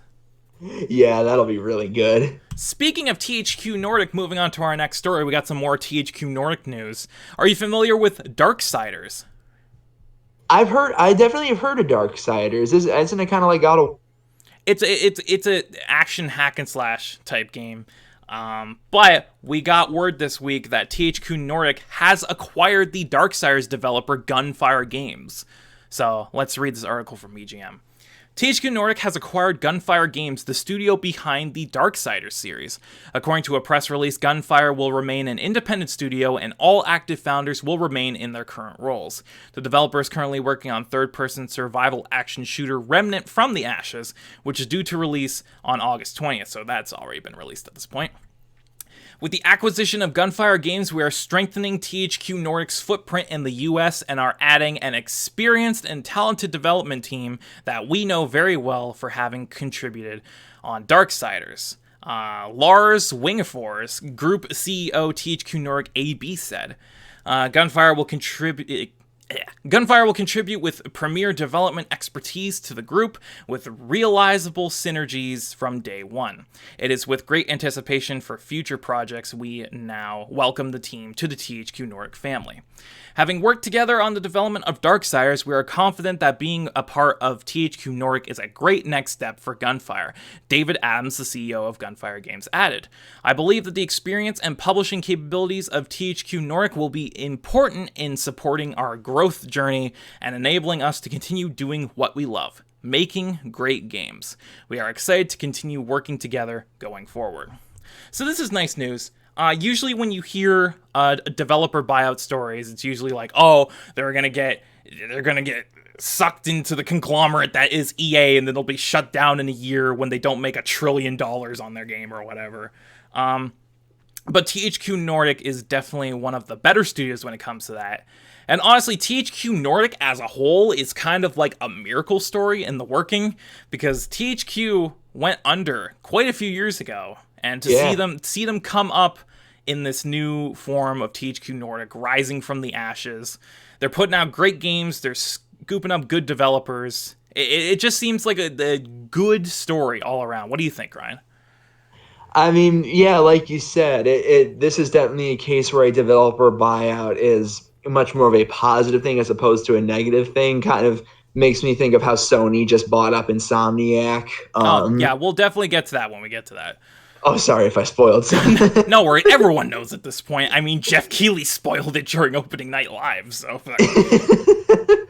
Yeah, but it's always nice whenever developers get bought up and engulfed into a positive company as opposed to something like you said, EA or Activision. Yeah, it's definitely more encouraging to hear THQ Nordic come out and say, yeah, we're buying these guys because we want their expertise in making great games, but they'll stay completely independent. We won't get involved in anything when it comes to making the actual games. We're just giving them basically a bank account to use to fund this shit. Yeah, essentially. Yeah, which is always the best kind of developer buyout stories. Ones where the developers are brought under the umbrella of a company that wants to support them and fund their games and their creative vision, but they get to be completely independent. No outside interference, none of that sort. Those are the kind of stories you want to hear, which this is one of them, and it makes me excited for the future of Gunfire. Hopefully they'll make more great games like Darksiders. But moving on, we have our last big story before we get to the Gamescom stuff, which involves one of our favorite franchises, Halo, specifically the newest entry, Halo Infinite. Unfortunately, it's not good news. I think I know where this is going. But we'll get to this. So let's read this lovely article from our boy Jason Schreier at Kotaku. Halo Infinite creative director has left 343. So let's read. Tim Longo, creative director of the upcoming Halo Infinite, left developer 343 Industries this week, Kotaku has learned. It's part of a leadership shakeup that arrives late in the development of the next Halo game, which is scheduled for release in fall 2020. Longo, an industry veteran who has also served as creative director for Halo 5, had moved to a different role a few weeks ago, according to two people familiar with ongoings at 343. This week, he left the company entirely. This is a statement directly from Microsoft about the issue. Roles and responsibilities of various team members regularly evolve to meet the needs of a game throughout development. We have recently had 2 changes to the Halo Infinite development team. Our executive producer, Mary Olson, will now take charge of the campaign team on Halo Infinite as the lead producer, utilizing her many years of experience at 343 to help craft a great campaign for fans. Additionally, Tim Longo has recently departed our team, and we are truly thankful to his many contributions to our games, our studio, and the Halo universe. We wish Tim nothing but the best in his future endeavors. The overall creative vision and production of the game remains led by Chris Lee, studio head of Halo Infinite. We have a world-class team building Halo Infinite, and the overwhelming positive response by fans has us energized more than ever to create the best Halo game to date, alongside Project Scarlet and Holiday 2020. These changes have no impact to the release date for Halo Infinite. So yeah, that's definitely a shock. Kind of a huge blow to 343, especially right in the middle of developing the next Halo game. What do you think about this? I mean, that is kind of a big blow having someone that important just up and go out of the blue, it seems like, but hopefully things don't get too bad. Like, I mean, I don't know if it's involved with the story, but like I saw some tweet a while back saying that like as soon as he left, like microtransactions were announced for Halo. I'm, We'll get to that. oh, Oh, it's a shit show. oh yeah. Oh boy. But honestly, the best thing is we just hope that things will work out for the best. My question is, because they didn't really specify who's going to be the new creative director, because that position is open. I'm sure 343 is working on that internally, but we didn't get any word from that official statement who's going to take Tim's place. It'll be interesting to see who does and how that shapes the rest of development, because the game comes out just over a year, so Yeah. it's gonna be interesting to see how that shapes the final product at this point. But we can, Yeah. like Ryan said, we can only hope for the best. Hopefully, it doesn't shake up things too much, and that the game's quality won't be affected by this. Yeah, However, as Ryan alluded to just a minute ago, boy. immediately after he left, this story came out. This article from GameSpot reads, Halo Infinite includes microtransactions described as a AAA player investment experience. Ugh. So, I don't know what the fuck that means, but let's read this article. A newly posted job ad at Halo Infinite developer 343 Industries provides a clue into what to expect from the Xbox One, Scarlet, and PC shooter as it relates to the live nature of the game. It sounds like we might be getting some major microtransactions in this release. Microsoft is hiring a live design lead who will come up with strategies to keep people engaged with Halo Infinite for a long time after release. This includes all manner of things from in and out of game progression, social media engagement, and seemingly through some kind of microtransaction strategy. One line in the job ad states that the candidate will design and deliver a AAA player investment experience that includes microtransactions. Design and deliver a AAA player investment experience that focuses on our fans and their desire to express their passion for our franchise, including, but not limited to, microtransactions, reads the line from the job posting. The express their passion line seemingly is in reference to cosmetics for in-game characters, but nothing is confirmed at this state. It is no surprise that Halo Infinite will have microtransactions, as a job ad from 2018 called for an online experience design director who would oversee a number of games-as-a-service elements, including microtransactions. Interestingly, the wording of the live design lead and the online experience design director include a number of similarities, including some word-for-word bullet points. The online experience design director job ad has expired, but it's not immediately clear if the position was ever filled. So yeah, Oh boy. Yeah, boy. oh man. Isn't it ironic that just a week, because this happened just a few days ago,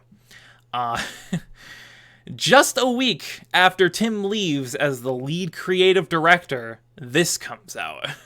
Oh boy. That seems like a little bit more than a coincidence to me, but I mean, I I honestly kind of expected microtransactions to begin with simply because didn't 5 have them as well? I think it did. Halo 5. Yeah, I think it had microtransactions, but like I mean, it's a shame to hear that that's happened. yeah. I apologize. My dog started barking at something. So I had to go wrangle him. But yeah, this whole situation seems really weird. And again, like I said, it's really ironic that as soon as their lead creative director leaves, they start talking about microtransactions, games as a service, all this different stuff. Yeah, something's fishy. Yeah, something ain't right here. And Smell. yeah, like we said, hopefully this change in direction and staff doesn't impede the game's quality too much. But when microtransactions are brought into the mix, you can only expect so much. Yeah, because like Infinite is looking to be Halo 6, right? Basically. Basically, it is Halo 6. Okay, yeah. So hopefully, because I mean, I don't know your opinions on it, but I've heard like kind of mixed things on the recent Halo games. Like a buddy of mine who also loves Halo, like he hates 4 and only thinks 5 is kind of okay. I like the modern Halo games. I like specifically what they did with 4 in terms of its story, because I think focusing on the relationship between Master Chief and Cortana was a really good direction to take it, especially after the finality that was Halo 3. Gameplay-wise, it was good. I still think I like the simplicity of Halo 3 a little bit more than 4, but it was still a good game in terms of its gameplay. It controlled really well. Halo 5, in terms of gameplay, is the most polished the series has ever been, but god, that story sucks. Like, I liked the campaign enough, like it was fun to play, but that story is a fucking mess. I don't care about Spartan Locke. Why is Master Chief only playable in 3 levels out of 15? Why is it when every time they fucking interact, they just stare at each other for a minute and then walk away? Like, You know, we were talking about Raiden earlier in the podcast. What if they pull a Raiden with love? Everyone ends up loving honestly, him. I don't doubt that they could, but I think Halo 5 story has done enough damage to that character. But yeah, gameplay wise, Halo 5 is the best in the series because it's the most refined, it's the most polished, it's easily the fastest and most fluid.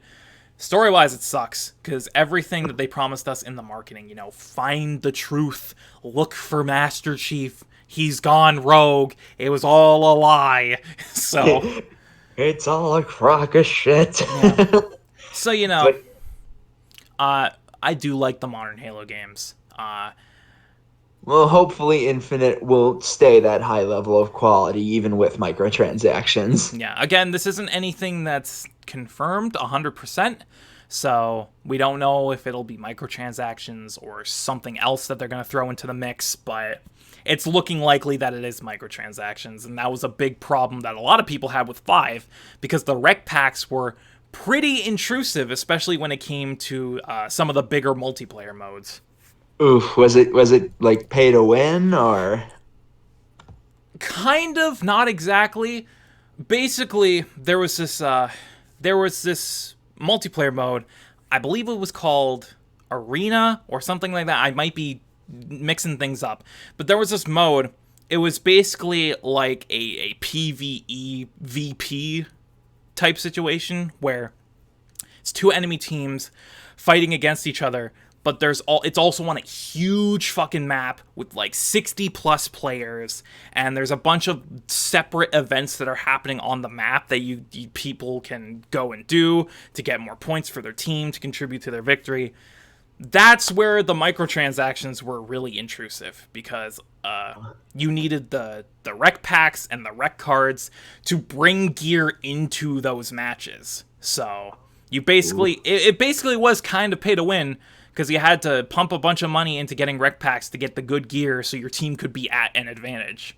yeesh, that's a big ouch. Hopefully they don't do that for Halo Infinite, but Hopefully. oh boy, it's not looking good. Well, I mean, this does just say microtransactions, so we're not at the pits of hell yet with loot boxes, but Yeah. we don't know. It could be just purely cosmetic, so we won't know until we get actual confirmation and the game's out and everyone's played it. So Yeah. Let's move on. That was our last pre-Gamescom story. Now, the rest of our stories for the podcast are all from Gamescom, which, if you're unaware, Gamescom is basically like a second E3, albeit on a much smaller scale. It takes place every August in Germany, someplace in Germany. This year, it's in Cologne, Germany. It's been running all week, and at the time of this recording, it ends tomorrow, the 24th. We've gotten quite a bit of news from Gamescom, both from on the show floor, random announcements, and also the presentations that different companies have been putting out. We're going to be talking about two in particular at the end of the podcast. But for now, we're going to talk about some smaller announcements that were brought out during the actual show, after the presentations on Monday. So let's begin with this one. Monster Hunter World coming back to the podcast. We talk about Monster Hunter World a lot because there seems to be a lot of Monster Hunter news lately. And we just got confirmation from Capcom that Aloy from Horizon Zero Dawn will be returning to Monster Hunter World in the Iceborne expansion. So let's read this article from EGM. Capcom has revealed that Aloy, the main protagonist in Horizon Zero Dawn, will appear in Monster Hunter World's upcoming Iceborne expansion. Aloy will appear in the expansion exclusively on PS4 as part of a crossover with Horizon Zero Dawn's The Frozen Wilds DLC, but that's all the information we have for now. Horizon Zero Dawn's protagonist made her debut in Monster Hunter World last year as part of an event that unlocked her bow and armor in the game. In addition to this, a quest was available when the game first launched that lets players unlock armor for their Palico based on Horizon Zero Dawn's Watcher enemy. Monster Hunter World's Iceborne expansion launches on September 6th for Xbox One and PS4, with a PC release to follow in January. So first off, before we get into this, do you have any experience with both Monster Hunter World and or Horizon Zero Dawn? I've played a bit of Horizon Zero Dawn, and that's really, really fun. PS4. Monster Hunter World, on the other hand, I actually picked it up the same day as I got Dragon Ball FighterZ, actually, thinking about it. That's unfortunate. Well, the thing is, I played like a few minutes of Monster Hunter with a buddy, and that game just threw so much stuff at me in the hub world. Like this is over here, this is over here, all this, and I got so overwhelmed. I'm just like, I don't even want to get into this, and I just kind of haven't picked it up since. Yeah, I'm kind of the same. I picked it up right around the time it came out, maybe a month after. Played it for like maybe 2-3 hours, and then never picked it up again. And it's not that it was a bad game, because it is a good game. Combat in that game is really satisfying and crunchy. There's a ton of different weapons that you can utilize. There's a bunch of monsters, very unique environments, very varied in its execution. But I have a tendency to get distracted by other games while I'm playing stuff. So Monster Hunter World was unfortunately one of the games that I dropped because I got distracted by something else. It was probably Fighters, because that was right around the time Fighters came out, and I've talked about Fighters enough on this show, so... At the same day, maybe. Yeah. But it's nice to see, because I do remember when they announced that Aloy was going to be put into Monster Hunter World, and the fact that she's coming back for another seasonal event with the new Iceborne expansion really makes a lot of sense. And it's really good that they're doing that, because not only will it incentivize players to pick up the Iceborne expansion, but also it just drives PS4 sales because it's a PS4 exclusive thing. So that's looking pretty good. Yeah, I mean that's good for the fans. Like I said, I couldn't get into it just because I got too overwhelmed. Like that's why I don't. Because I hate feeling overwhelmed. Yeah, I totally agree with you. It's a bit overwhelming as a first-time player, but I think we actually, the last time we talked about Monster Hunter, we actually talked about that, how the learning curve of World is a little goofy, because it's definitely meant to be a first-time player's first exposure to Monster Hunter, but at the same time, they go a little too hard into it. Yeah. Yeah, but it's nice to see that Aloy is coming back. Moving on, we got some Mortal Kombat news because we got the last 2 characters announced for the Combat Pass, or whatever the fuck they call it. So let's read this article from EGM. Warner Brothers Interactive and NetherRealm Studios have revealed the final 2 guest characters who will be added to Mortal Kombat 11's roster as part of the Combat Pack. First up is the Terminator T-800 from Terminator Dark Fate, who will be added to the game on October 8th. Following the Terminator will be one of the most iconic villains of all time, DC's The Joker, who will arrive on January 28th, 2020. Terminator and the Joker will join Shang Tsung, Nightwolf, Sindel, and Spawn in the Combat Pack. So here's a full rundown of all the characters. Shang Tsung and Nightwolf are available now. You can download them right now. Terminator T-800 will be available October 8th, Sindel on November 26th, the Joker on January 28th, and finishing up with Spawn on March 17th. The Combat Pack is now available for $39.99 and includes 1 week of early access to 6 characters above, as well as additional skins and gear packs for all 6 DLC characters and 6 themed skin packs. The Combat Pack is also included in the game's Premium Edition. Mortal Kombat 11 is now available for Xbox One, PS4, Switch, and PC. So, these are very interesting announcements for characters. For some reason, the Terminator is just in every fucking game now. I mean, I'm not complaining. The Terminator is awesome, but we got the Terminator in Gears of War. We got Terminator in Mortal Kombat. We got I can't remember the other one where Terminator was a thing, but there's more than one game that Terminator is making a guest appearance in. But that's fine. Terminator is a perfect fit for Gears, though. Yeah. Everyone wants to talk about how the Joker just looks like a fucking cosplayer. It's about to bring that up. I love the concept of Joker in Mortal Kombat, but that model looks awful. Yeah, I looked at it, and just looking at it, he looks like a guy who you would see at, like, Fan Expo or Comic-Con who's trying a little too hard. Yeah, like, I mean, it's because, like, Spawn looks great, the Terminator looks great, but it's like, god dang, you couldn't just model it after, like, Heath Ledger or something. Yeah, even if you took, like, the original Joker design or, like, the Batman animated series look and just made it a little more modern, he's too round. Like, his face is too round, his shoulders are too rounded, he doesn't look intimidating enough. Yeah, I mean, yeah, those are like good character that I'm surprised that they haven't done yet. I'm surprised that they haven't added Michael Myers because they've done Jason Voorhees and Freddy Krueger. So I'm surprised they haven't added Michael Myers. Yeah, maybe if they do another combat pack for MK11, they'll throw him in there potentially. But yeah. As it stands, this is the full DLC roster that we can expect. Cool additions, specifically, Spawn, Terminator, Joker. They all look great.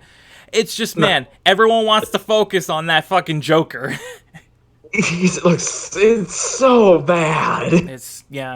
I think maybe this will be one of those cases where they hear the fan backlash and they'll rework the model before he's officially released. Gonna pull a Sonic movie on us. Yeah, they'll delay the release of Joker so they can get his look just right. Yeah, but if you're a fan of Mortal Kombat and you've been enjoying Mortal Kombat 11, you can look forward to these 2 cool guest characters that will be added as DLC down the line. Moving on, this is something that, again, came out of nowhere, but it was announced during Gamescom. We got confirmation at E3 during Square Enix's conference that Final Fantasy VIII would be getting remastered and that it would launch sometime this year. We never got a concrete release date. But now we have one, so let's read this article from EGM. Final Fantasy VIII's recently announced remaster will be available on Xbox One, PS4, Nintendo Switch, and PC on September 3rd, 2019. And yes, you can look at your calendars, that's less than 2 weeks away at this point. So, that's happening. The remaster was officially unveiled at E3 back in June and features enhanced visuals, a battle assist feature that maxes out HP and ATB, an option to turn off encounters, and a speed boost option. Full breakdown of the game's features can be found below. Enhanced visuals, several characters, enemies, GF, and objects have been refined to look better than before. Battle Assist. Activate this booster to max out HP and ATB bars, and trigger limit breaks at any time. So basically easy mode. You will lose all HP when you get hit by a critical attack that gives more damage than your HP or by lethal damage. No encounters. Want to explore without fear of attack? Activate this option to turn off random encounters. Event battles must still be done in order to advance the story. And a 3-time speed boost. Accelerates time by a factor of 3, perfect if you want to speed through easy battles or get somewhere in a hurry. This feature will not apply to certain scenes, including movies. In addition to the above, the PC release will include a couple of extra cheats that grant players every item in the game except for a few certain ones, and unlock all abilities for acquired GFs. And then they released a new trailer. So yeah, this is coming out on September 3rd, which again, pretty surprise announcement because they announced this at E3, and they just dropped it. It's like, hey, it's coming out in 2 weeks, pretty damn soon. So what do you think about this, Ryan? Have you ever played Final Fantasy VIII? I haven't played it yet, but I do actually have a copy of the original game for the PS1 I got from a gaming convention. I actually only got it for $3, so I got a huge steal on that. Nice. But yeah, I'm really I'll probably end up picking this up because I do love Final Fantasy. And it's nice that they're getting 8 out because I know a lot of people thought 8 was kind of lost forever because like it's kind of a hard belief that people think that Square Enix like lost the source code to 8, which is why like for the Switch they released 7 through 12 but not 8. Yeah. That came out a while ago that apparently they had lost the source code, so it was pretty much impossible to remaster it. Clearly that's not the case, because it's coming out in 2 weeks. Unless they fucking reworked it from the ground up, which would be ridiculous, but I mean, yeah. Square Enix has done that before. They did that with the Kingdom Hearts remasters, because they lost the source code for those too. Yeah, I mean, they seem to do a better job than some other freaking Silent Hill HD collection. Fucking Konami, am I right? I could hear you cringing when I brought that up. Yeah. But yeah, I mean, it's great to have that. It's cool to actually have the entire PlayStation trilogy now on a Nintendo system. Yeah, who would have thought that? Who would have thought that Square Enix and Final Fantasy would do a complete 180 20 years after the fact? Yeah. But yeah, if you're a fan of Final Fantasy VIII in particular, fear not. The remastered edition will be coming in just a few short weeks. So at this point, it's like a week and a half away from releasing. So yeah. That's pretty cool if you're looking forward to that. But let's move on. Speaking of remasters, this one came out of nowhere, as Gamescom likes to do. Are you familiar with the Yakuza games? Yeah, I know of Yakuza. I've had a bit of an interest in games. Well, they just announced during Gamescom that the Yakuza Remaster Collection is coming to PS4. So let's read. Sega and Atlus announced during Gamescom that the remastered versions of Yakuza 3, 4, and 5 are coming to the West as the Yakuza Remastered Collection. The collection is available now on PS4 for $59.99, but only Yakuza 3's remaster is currently playable. The remastered releases for Yakuza 4 and 5 are due to launch on October 29th, 2019 and February 11th, 2020 respectively. Owners of the collection will get instant access to these games as they are released. The remaster releases include enhancements to graphics and performance, as well as localization adjustments and the return of several pieces of cut content, including Mahjong, Shoji, the Massage Parlor, and the Cabaret. A limited physical version of the collection is scheduled to release on February 11th, 2020 that includes all 3 games on 2 discs. So this was a very, again, out of nowhere announcement, like, hey, Yakuza 3, 4, 5, fully remastered for PS4, 1080p, 60 frames. Here you go, Westerners, you finally get it. But the thing that strikes me as odd about this is that while it is a collection of these 3 games, they're all releasing separately at different times, which is very weird, because you can play Yakuza 3 now, but you can't play Yakuza 4 until October, and Yakuza 5 until February. I find that really odd. Like, sure, collections like this have done things where you can buy the games individually, but the fact that they're releasing months apart from each other is very weird. What do you think about this? I mean, I think that is pretty weird that for a collection that they're not all releasing in one big package. That'd be kind of like how I mentioned earlier with how I was playing the Mega Man Legacy collections. It's like if like we got X1 and X2 released, but then we'd have to wait until like 3 months later to get X3 and 5 months for X4. It's kind of like it's a collection. It's all supposed to kind of come together. Yeah, that's the whole point of the collection, is that they're all bundled together. And just imagine if you buy the collection now for $60, probably more depending on your area, inflation and all that, and you can only play one of the 3 games you paid for, and you have to wait until February before you can play all of them. That's kind of dumb, I'm not gonna lie. Yeah, it is pretty dumb. I mean, like, at least it's not like they're charging like for individual games, so it's not like they're charging 60 for 3 and then like another 20 to get 4 or something like that. Yeah, that is true. But my question is, if the full collection isn't going to be available until February, why not just release them all at once in February? Like, if Yakuza 4 and 5 Remastered aren't ready to go yet, why not just wait to release the whole thing until then? Right? They want to get that sweet moolah. Yeah. Everyone's gonna play Yakuza 3 now and then forget that they paid for 2 more games in like 3 months. It's just a very weird situation all around, but I mean, this is the first time that these games in their remaster form are coming to the West, so that's at least a good thing. And if you are a Yakuza fan, I know several people in my group of friends who are, and you want to play these, you can buy the collection now, but you have to wait until February before you can play all of them. That's 6 months from now, by the way. Yeah. It's just weird, but like, it's good that they're out, but it's weird that you have to wait. Yeah, better to have them than not have them, though. That is true. If you're okay with waiting, then by all means buy the collection now. But if you're people like us who are just confused about the whole thing, you might want to hold out until all the games are out come February.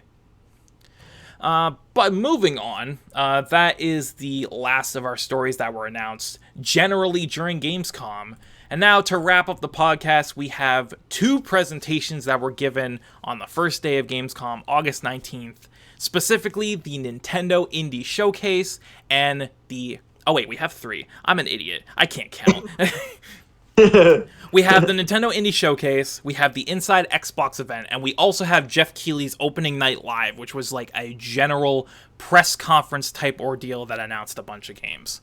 So, let's start off with the Nintendo Indie Showcase. They hold these every now and then when they announce new indie games coming to the Switch. I have a couple articles from EGM that categorize the most important and biggest announcements from that presentation, starting with this, where both of these games are great, and it's great that they're already on the Switch. Super Hot and the Hotline Miami collection are now available on the Nintendo Switch. So let's read. Nintendo surprised Switch owners during its Indie World presentation by announcing that Super Hot and Hotline Miami collection are available now on the console. Super Hot was originally released for PC in 2016 and is a first-person shooter in which time only moves when the player does. Players start each level outnumbered and outgunned and must take out the enemies using their time-bending powers without taking a single hit. And this tweet from Nintendo of America reads, "Blur the lines between cautious strategy and unbridled mayhem in Super Hot, available today on Nintendo Switch eShop."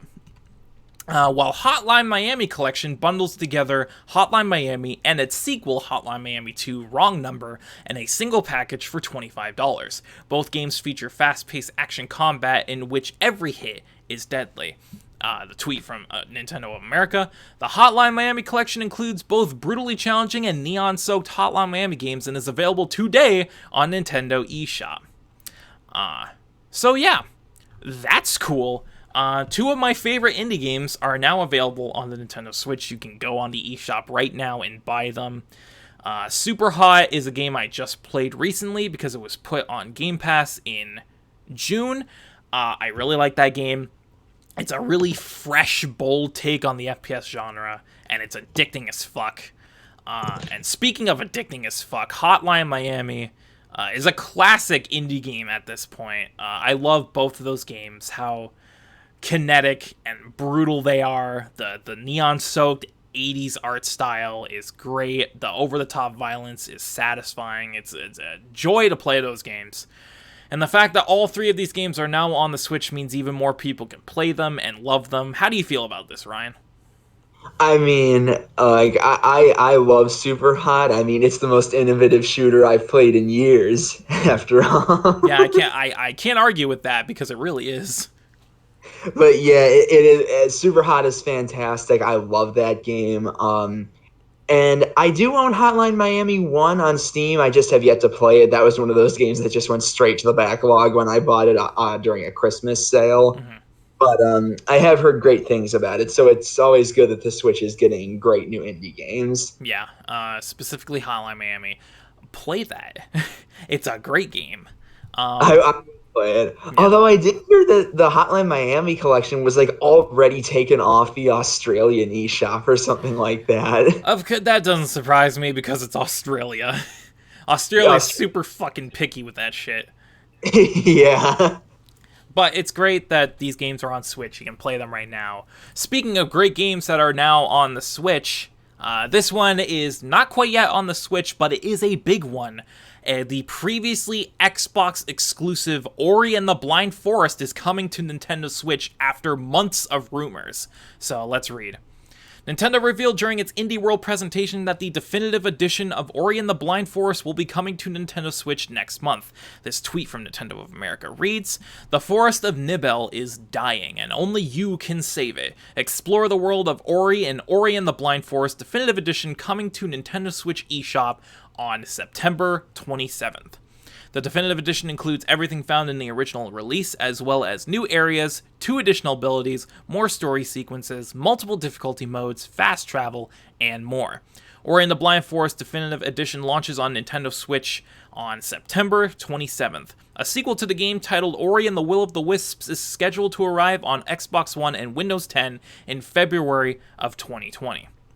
So again, huge, big indie announcement for the Switch. Ori and the Blind Forest, what was once originally an Xbox exclusive title, is now on Nintendo's platform. This, if this doesn't solidify the BFF relationship between Nintendo and Microsoft, I don't know what does. What do you think about this, Ryan? I think that's a great move for both Nintendo and just Ori in general. Like, Ori is actually a game that I feel had a very similar situation to Super Lucky's Tale, where it felt like a game that was honestly more fit for a Nintendo console and the Nintendo audience than Xbox. Mm-hmm.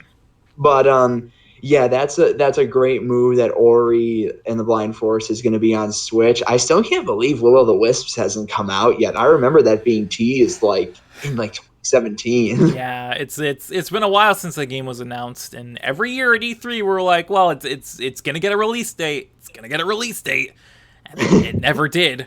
But it's finally coming in February, thank God. Yeah. And what a perfect time to get into the Ori series with this first installment, Blind Forest, getting released on the Switch in September. Will of the Wisps coming out in February. It's a great time to jump into this franchise if you haven't, because this game is a beautiful, gorgeous platformer. And honestly, I agree. It kind of got shafted on the Xbox One. Not enough people really played it and gave it the respect and praise that it rightfully deserved. But now that it's coming to Switch and more people are getting on the Xbox brand, I think the Ori series is in a really good spot right now. Yeah. So moving on, those were all the big announcements from Nintendo's Indie World presentation.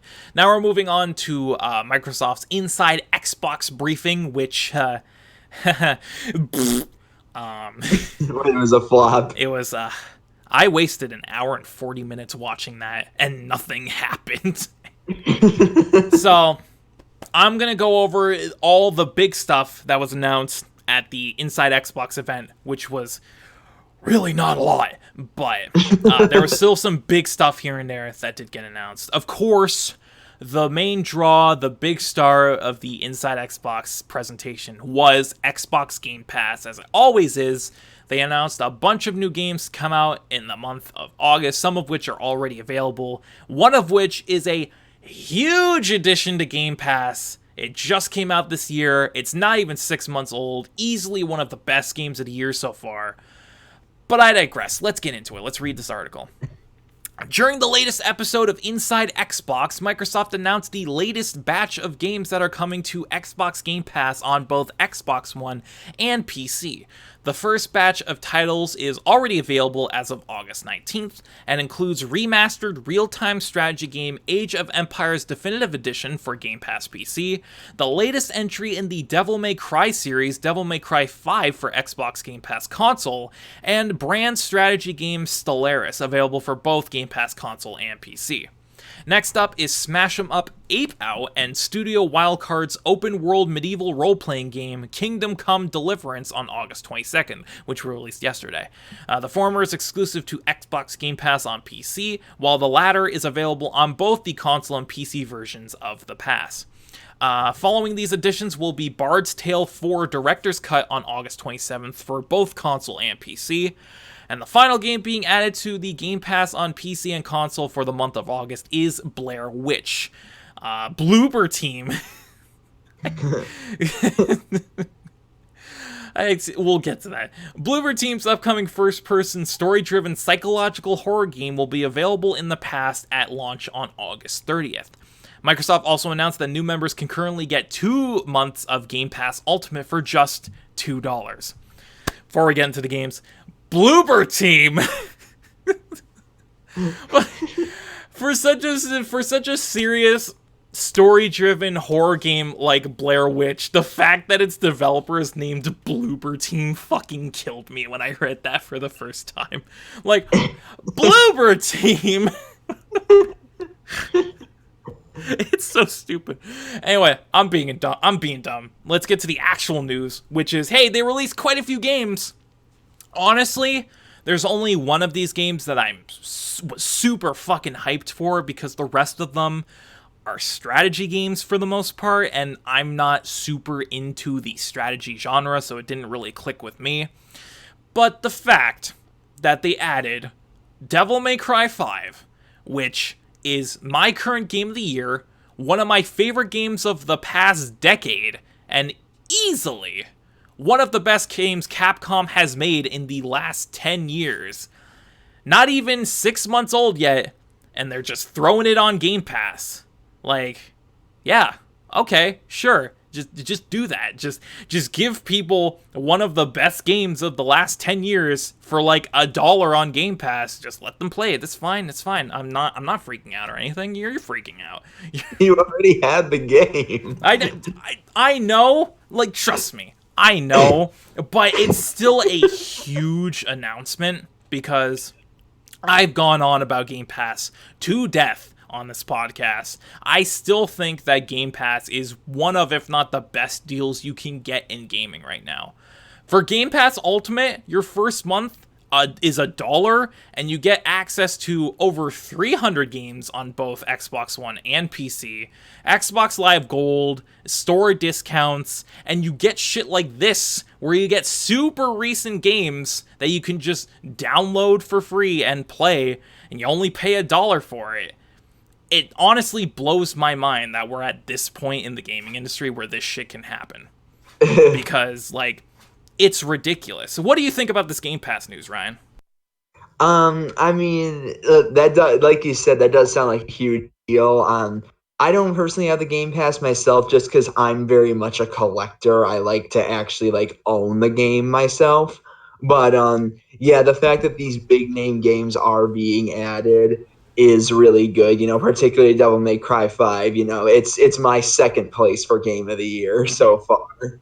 And like yeah, that is just a huge addition to add to the Game Pass. Yeah, it's a huge deal.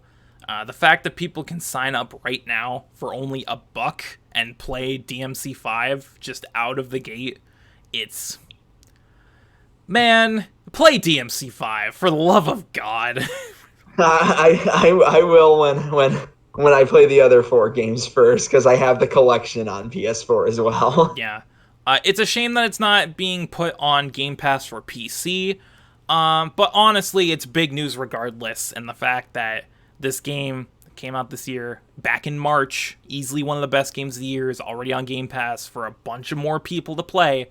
It just really expands the horizon for this game. A bunch of more people can now play it, and honestly, that just makes me happy. So, let's move on. Another thing that was announced at the Inside Xbox event, speaking of Age of Empires, Age of Empires 2 Definitive Edition finally got a release date. So, let's read. Age of Empires 2 Definitive Edition will be available on the Microsoft Store, Xbox Game Pass for PC, and Steam on November 14th. The upcoming remaster features 4K graphics, a remastered soundtrack, cross-play between Steam and Windows 10, and new content with The Last Cons, which includes 3 new campaigns and 4 civilizations. Microsoft also announced that the remaster of the first Age of Empires Definitive Edition, is now available on Steam and Xbox Game Pass for PC, with cross-platform play between Steam and Windows 10. Now, this is much less exciting for me because, like I said, I'm not a huge strategy guy, but I know a lot of people are, and I know that Age of Empires is a huge deal when it comes to strategy games. Age of Empires 2 in particular is the one that people talk about all the time, and the Definitive Edition coming out November 14th is a great news for people who care about this sort of thing. What do you think about this? Yeah, like I agree with you. I mean, I've never touched Age of Empire before. I mean, I think I like strategy games a fair bit. Like I enjoy Fire Emblem a lot. Um, but yeah, that is just really good for the people who are fans of that series and those kinds of games. Basically, is all I can really say. Yeah, and I've seen some gameplay of this game, and the remastering work that they've put into it looks really good. Maybe it's coming to Game Pass, so I might end up trying it out. But I can't promise anything. But it does look good, and it comes out in 3 months, so not too long for people to wait for that. And moving on, the last big thing from the Inside Xbox event is, of course, about Gears 5, because that's the big Xbox game for the rest of the year. Big announcement, one that I know myself and many others were not expecting from this game. The Coalition and Microsoft announced that they are partnering with 343 to include Halo Reach characters into Gears 5. So, let's read. Microsoft and the Coalition have revealed that 2 characters from Halo Reach will be making an appearance in Gears 5. The Halo Reach character pack includes Emil and Kat as playable multiplayer characters, a Halo Reach Noble Team skin for Jack, a Noble Team banner, a Noble Team blood spray, and a Noble Team mark. The pack is included with the Ultimate Edition of Gear Pass. I misread that. Fuck. The pack is included with the Ultimate Edition of Gears 5 or an Xbox Game Pass Ultimate subscription. They also shared the first gameplay footage of Gears 5's Horde mode, which introduces a new feature called Ultimate Abilities. Gears 5 will be available on Xbox One and Windows 10 on September 10th. And Game Pass Ultimate subscribers can play the Ultimate Edition 4 days early on September 6th. So, big announcement, one that no one was expecting. Hey, you like Halo Reach? You like Gears of War? Let's just throw that shit in there. You can play as Kat and Emil in Gears 5, cause why not? How do you feel about this, Ryan? I mean, I just think that's really cool. Yeah, Halo and Gears are two of the biggest FPS genres, FPS series out there in the genre. So it's really cool to have them cross over like that. Yeah, it is really cool. Especially giving love to Halo Reach of all things, which I know is the fan favorite when it comes to Halo games. A lot of people think that Reach is the best one. Reach is my second favorite Halo game behind Halo 3, but I do agree that it is a fantastic game that deserves a lot of love. Shut up, virus protection. I don't care that you scanned. But yeah, it's really cool to see them go this far with Gears 5, because we already got news at E3. They're throwing the Terminator in there too, and now they're throwing in Halo Reach characters. So they're really going all out with the fan service for this Gears, which is really cool. And I know that when it launches on Game Pass, I'm going to be playing as probably Cat or Emil in multiplayer. So look for me online, all you Xbox subscribers. And then they announced Call of Duty characters to be added as Fucking well. Soap McTavish and Captain Price are coming to Gears 5. I might actually shit. That would be crazy. But I think we can settle for Halo Reach characters. So that was all the big announcements from the Inside Xbox event. And the last bit of news from Gamescom came from the big opening night live that was hosted by Geoff Keighley on Monday night. I don't have an article or a series of articles to talk about this presentation. Instead, I have this Twitter thread from one Nibel on Twitter, who, if you're not following him, go follow him. He's got great insider information on games and movies and all that stuff. He's the dude with the Mob Psycho profile picture. It's really cute. Go follow him. He deserves the follow. He documented all the announcements that came out of Opening Night Live, so I'm going to use his Twitter thread to go over everything that Geoff Keighley announced. So, let's get right into it. Starting with more Gears 5 stuff, they showed off a campaign story trailer for the Gears 5 campaign, showing off some really cool stuff. I was hoping that they were going to show off more about the campaign, because that was the one thing that I definitely wanted to see more of, and it's shaping up to be pretty good. So I'm just going to rapid fire these. By the way, we're just going to go through all of them and then talk about the presentation as a whole at the end. So let's move on. We got a new game announcement called Comanche, which is apparently a re-envisioning of an old series of games. It's some sort of weird helicopter-based dogfighting game where it's completely helicopter-based combat. It looked interesting, but it was really weird how the announced trailer was just... It's like one of those fucking Forza trailers where they're like, oh, here's a really cool car and it's being built before your very eyes. It was that with a helicopter. It was really weird, but they showed off gameplay right afterwards and it looks pretty fun. Dogfighting with helicopters. Looks interesting. No other information other than that. Moving on, next up was some Need for Speed Heat gameplay, which we already got a trailer of earlier when they announced the game, but we got a better look at what the game actually is. And this is where I came to my conclusion that this looks like a mix of Hot Pursuit and Forza Horizon. This game looks actually pretty dope, and I might actually play it, especially with the daytime nighttime cycle. You're doing sanctioned races during the day, and then at night you're building your rep and getting chased by the cops. Looks pretty cool. I might give it a try. Moving on, we got a new game announcement. It was this weird trailer where they showed a lunar lander landing on the moon, and I was like, if this is fucking Kerbal Space Program with the little green people, and sure enough, it was Kerbal Space Program with the little green people. They announced that Kerbal Space Program 2 is coming next year to PS4, Xbox One, and PC. I know nothing about this game. All I know is that it has a pretty big cult following. So people who care about this thing, cool. Good news for you. It was just very weird. Moving on, a big indie game announcement. We got a announcement trailer for Little Nightmares 2, the sequel to the horror indie platformer Little Nightmares. Is coming next year for PC, Xbox One, PS4, and Switch. So that was pretty cool. That trailer was very good. I've been meaning to play Little Nightmares for a while because it looks spoopy and right up my alley. But Little Nightmares 2 was announced, which is a very good deal. Moving on, we got a gameplay world premiere for Predator Hunting Grounds, which, if you are unaware, Sony announced this at a State of Play a few months back. I think it was in May. They announced this game. This game looks very 50-50. It's obviously a 4v1 type game where a team of 4 Marines is fighting a single Predator. The actual Marine first-person shooter combat looks like generic FPS number 483. There's really nothing to make it stand out. But then they showed stuff from the actual Predator gameplay, which I don't have screenshots for, unfortunately. But that stuff looked pretty good.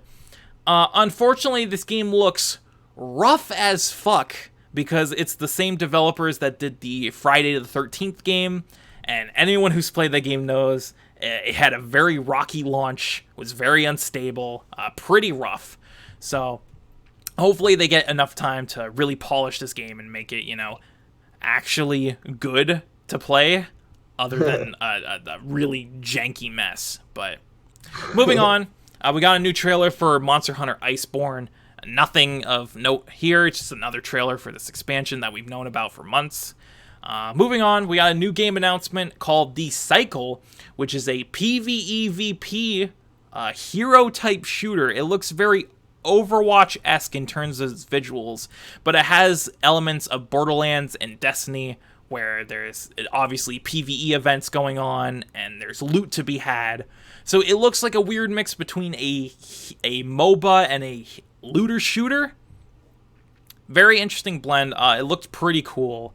And it's now available. You can download it now on PC. Moving on, we got a trailer for Life is Strange 2 Episode 4, which is already out. It was released yesterday. So if you're a fan of Life is Strange, go download that now if you haven't already, and go play it.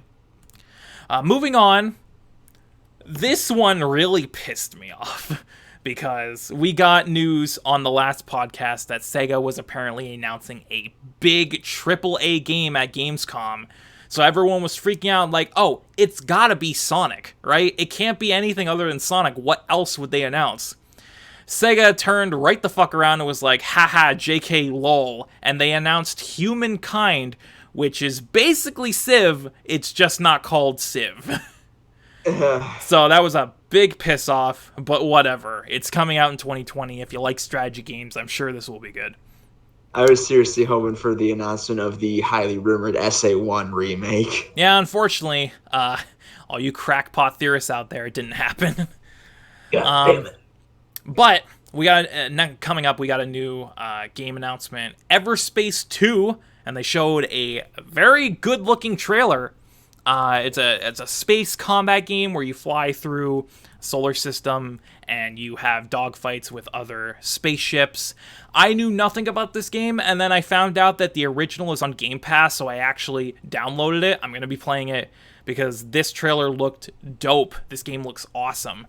And it's coming out in 2021, which was a big surprise, because why would they announce this now if it's not coming out for another 2 years? But I digress. It was announced. It looks good. It's coming out in 2021. Moving on, we got a new trailer for The Witcher 3 on Switch, aka The Switcher 3. We got a release date. It is coming on October 15th. So The Witcher 3 Complete Edition with all the DLC is coming out on Switch on October 15th. Boy, this looks like ass. The Witcher 3. It looks like utter ass. Like, it's impressive that they got this game running at all on the Switch, but oh, it does not look good. I have it downloaded for PS4, so I don't need to worry. Yeah, just stick to that version. Honestly, if you have to play this game on Switch, go for it. But it looks like... I'm over-exaggerating, but it looks like a 3DS game. Oh, it's like, don't you love 3DS Jaggies on all the models? That's this port in a nutshell. I mean, they ported Doom well. Yeah, unfortunately, they couldn't port Witcher 3 well. Again, like I said, it's impressive that they got it running at all, but what did it cost in the end? Everything. But I digress. If you haven't played The Witcher 3 up until this point, you have a Switch, pick it up. if you can look past the fact that it looks like utter ass on the Switch, you're gonna have a good time with it. Yeah. Moving on, this trailer excited me because it said from the co-creator of Halo, and I was like, you got my attention, Geoff Keighley, what do you got? And they announced this new game called Disintegration, which they described as being a weird FPS/RTS hybrid game, where you control a dude in a pod racer style hovering vehicle who controls troops on the ground, and you shoot troops and vehicles and other things from in the air while you command your troops on the ground. And when I heard FPS RTS hybrid, I thought, man, that's really weird. But then they showed a gameplay trailer, and it actually looks pretty good. And if it's from the co-creator of Halo, I assume it's going to be quality. So this game looks good, and I'm very interested to see more of it. It's coming sometime next year. So is it like XCOM or like FPS RTS? Or? I don't know how to describe it without you actually watching the trailer. But yeah, I'll just look it up for myself. Yeah. Moving on, we got the biggest DOA announcement of the night. We got a new gameplay announcement for a game called Guilt by a studio called Tequila Works. It's this very interesting third-person stealth game where you play as a little girl who's going through either a school or a hospital, some kind of building, stealthily sneaking through the building and avoiding monsters as she goes. It looked very cool, and honestly, I was like, hey, this game looks pretty good. And then they announced that it's a Google Stadia exclusive launch title, and that killed all ounce of hype that I had for this game.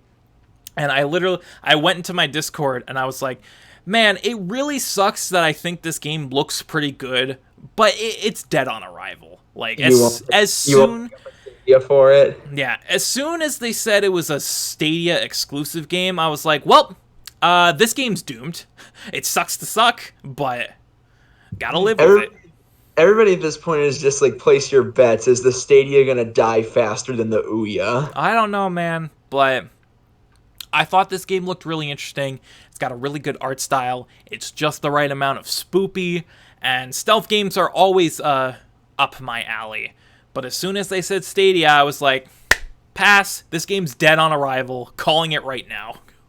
Well, hopefully it doesn't perform well on Stadia, and they think, hey, maybe we should port this, and it comes to like Steam or something. Hey, maybe we shouldn't be making games just for Stadia, because that's a bad idea. But I guess. Moving on. Next, we got the most bullshit out of nowhere, like, bombshell in the middle of the show. Geoff Keighley came out and he said, man, that game looks pretty good. Guilt, right? I hope you're all going to play it on Google Stadia. Also, Sony bought Insomniac Games. Anyway, here's this interactive thriller called Erica. Let's watch this trailer. And I was like, whoa, Geoff, back the fuck up. You can't just drop that in passing and not expect anyone to give a shit about what you're talking about. Like, so let's move on to this real quick, because Geoff Keighley is something, all right. But yeah, he dropped the bombshell. They announced on Twitter during opening night live that Sony has officially acquired Insomniac Games. So let's read this article real quick before we get back to the opening night live stuff. Sony has purchased Insomniac Games, the developer behind Marvel's Spider-Man, the Ratchet & Clank series, and the Resistance series. Once the acquisition is complete, the developer will become the 14th studio to join Sony Interactive Entertainment's worldwide studios, which includes Naughty Dog, Media Molecule, and Guerrilla Games. Insomniac Games is one of the most highly acclaimed developer studios in the industry, and their legacy of best-in-class storytelling and gameplay is unparalleled, Sean Layden, chairman of Sony Interactive Entertainment Worldwide Studios, said. We have enjoyed a strong collaborative partnership with the studio for many years and are thrilled to officially welcome them to the Worldwide Studios family. The addition of Insomniac Games to SIE WWS reiterates our commitment to developing world-class gaming experiences that can only be found on the PlayStation platform. Joining the WWS family gives Insomniac even greater opportunities to achieve our studio vision of making positive and lasting impressions on people's lives, Ted Price, Insomniac Games founder and CEO, added. We've enjoyed a special relationship with PlayStation practically since our inception. Our partnership amplifies our potential, and Marvel's Spider-Man was a testament to this. We're excited to take the next step in our growth alongside our longtime Worldwide Studios partners. Most of all, we look forward to delivering fresh, new experiences for our fans. Insomniac Games' latest title, Marvel's Spider-Man, has sold 13.2 million copies worldwide, according to Sony. That's a hell of a lot. So, and I saw a joke article that was like, oh, Insomniac employees are even surprised that they already weren't bought by Sony.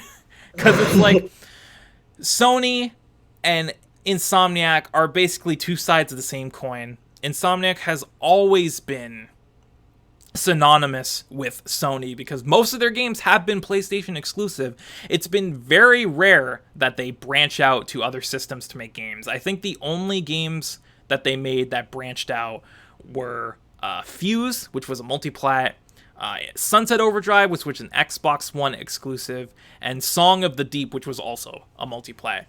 But they've basically been a Sony studio since they started, but just now in 2019, Sony has officially bought them out. And if this means that Insomniac can continue to make great games and that Sony won't get involved creatively and they'll just fund their projects and let them do whatever they want, I think this is a very big deal and a very good step forward for the PlayStation brand. What do you think, Ryan? I mean, I'm really excited about it, particularly for me. Like I think this all but pretty much seals the deal that we're getting a sequel to Spider-Man PS4. Yeah, it was inevitable. Yeah, with like how well it was received and just like you said, how well it's sold at that. Like, I mean, because like I absolutely love that game. That was my game of the year last year. Same. It was also my game of the year for 2018. Yeah, but Insomniac has always made great games, and I think that's a huge plus for the PlayStation brand. Mm-hmm. And I think if that helps Insomniac like get a higher budget for their games and they can still work creatively, I think that's great for them. Yeah, I honestly, as long as Sony doesn't get involved creatively, like if they don't push them around and tell them exactly what to make, I think this is going to be a huge step forward for Sony, and we're going to see a lot more great PS4 games come out from these guys, which is always a plus.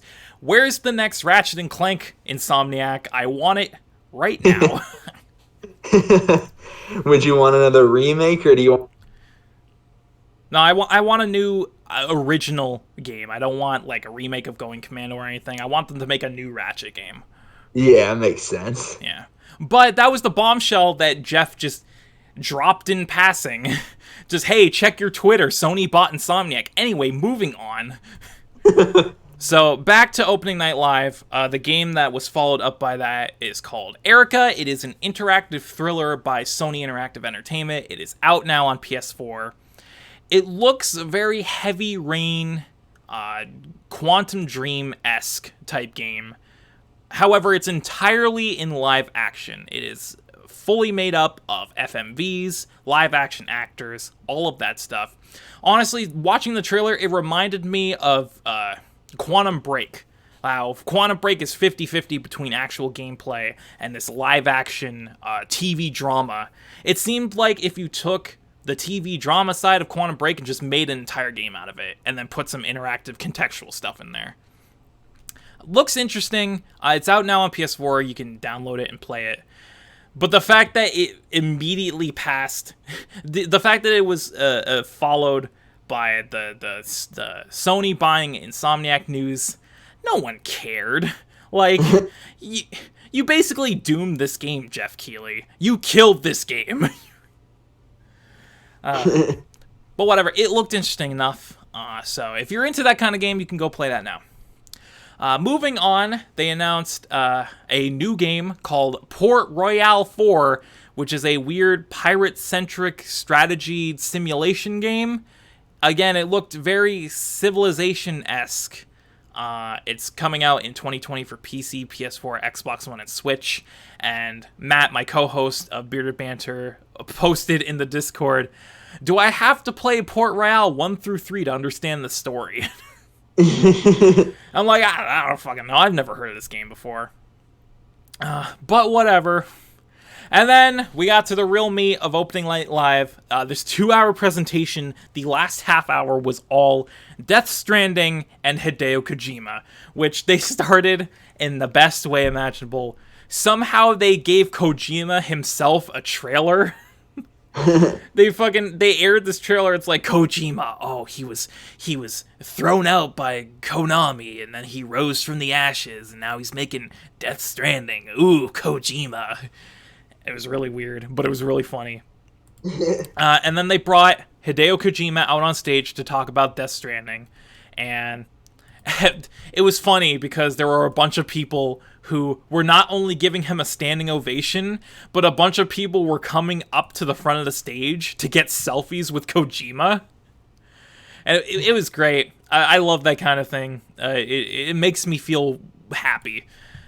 So then they actually got to the information about Death Stranding. They introduced a new character called Mama, who's being played by Margaret Qualley. This weird... Once again, everything about Death Stranding is weird, but I digress.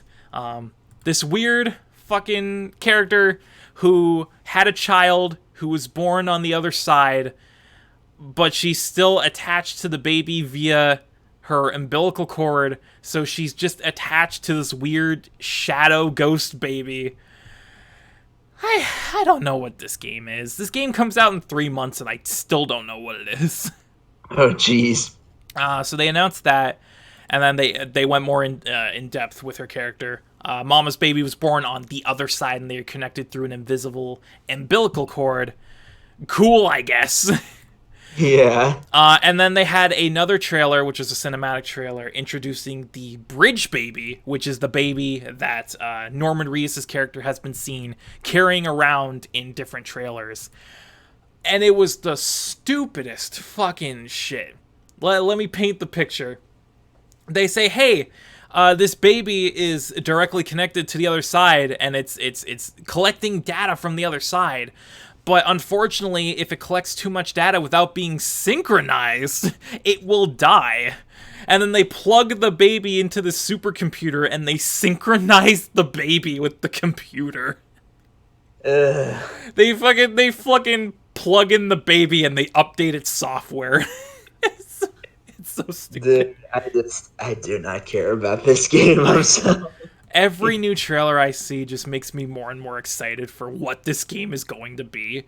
And it's like, we were actually having a debate in the Discord. Like, place your bets. How much of a shit show is this game going to be when it finally comes out? And we settled on 40-60. So, it's so weird. So yeah, Bridge Babies are connected to the world of the dead, allowing Sam to see the BTs when he is connected to one. You gotta update the baby software to keep it alive. I can't get over that. You gotta update the baby to Windows 10 for it to stay alive. You have to install McAfee! It's so funny. And then they finally showed a gameplay trailer for this game.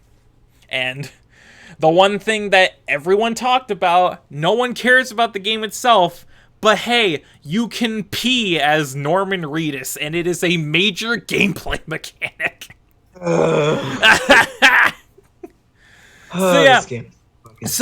So they introduced the gameplay trailer, and it's Norman Reedus asleep in the middle of a field, and he wakes up, and then it shows you this little meter of how many millimeters of pee you have in your system.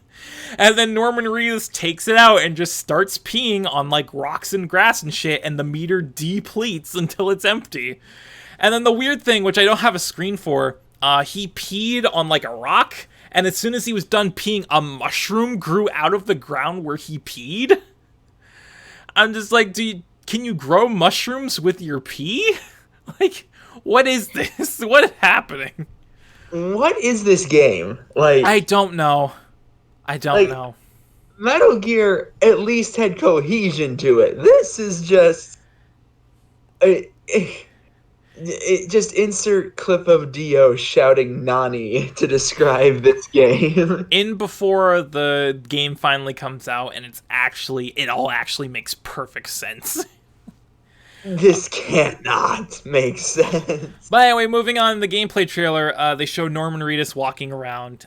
He takes out a ladder, and he extends it up the side of a mountain, so you can climb the mountain to get to this depository where he can make his delivery. And then they drop the bombshell, which everyone saw it coming. It was just a matter of when, that Geoff Keighley is a character in the world of Death Stranding. And they showed off his character. It's got Geoff Keighley's face, but it doesn't have his voice.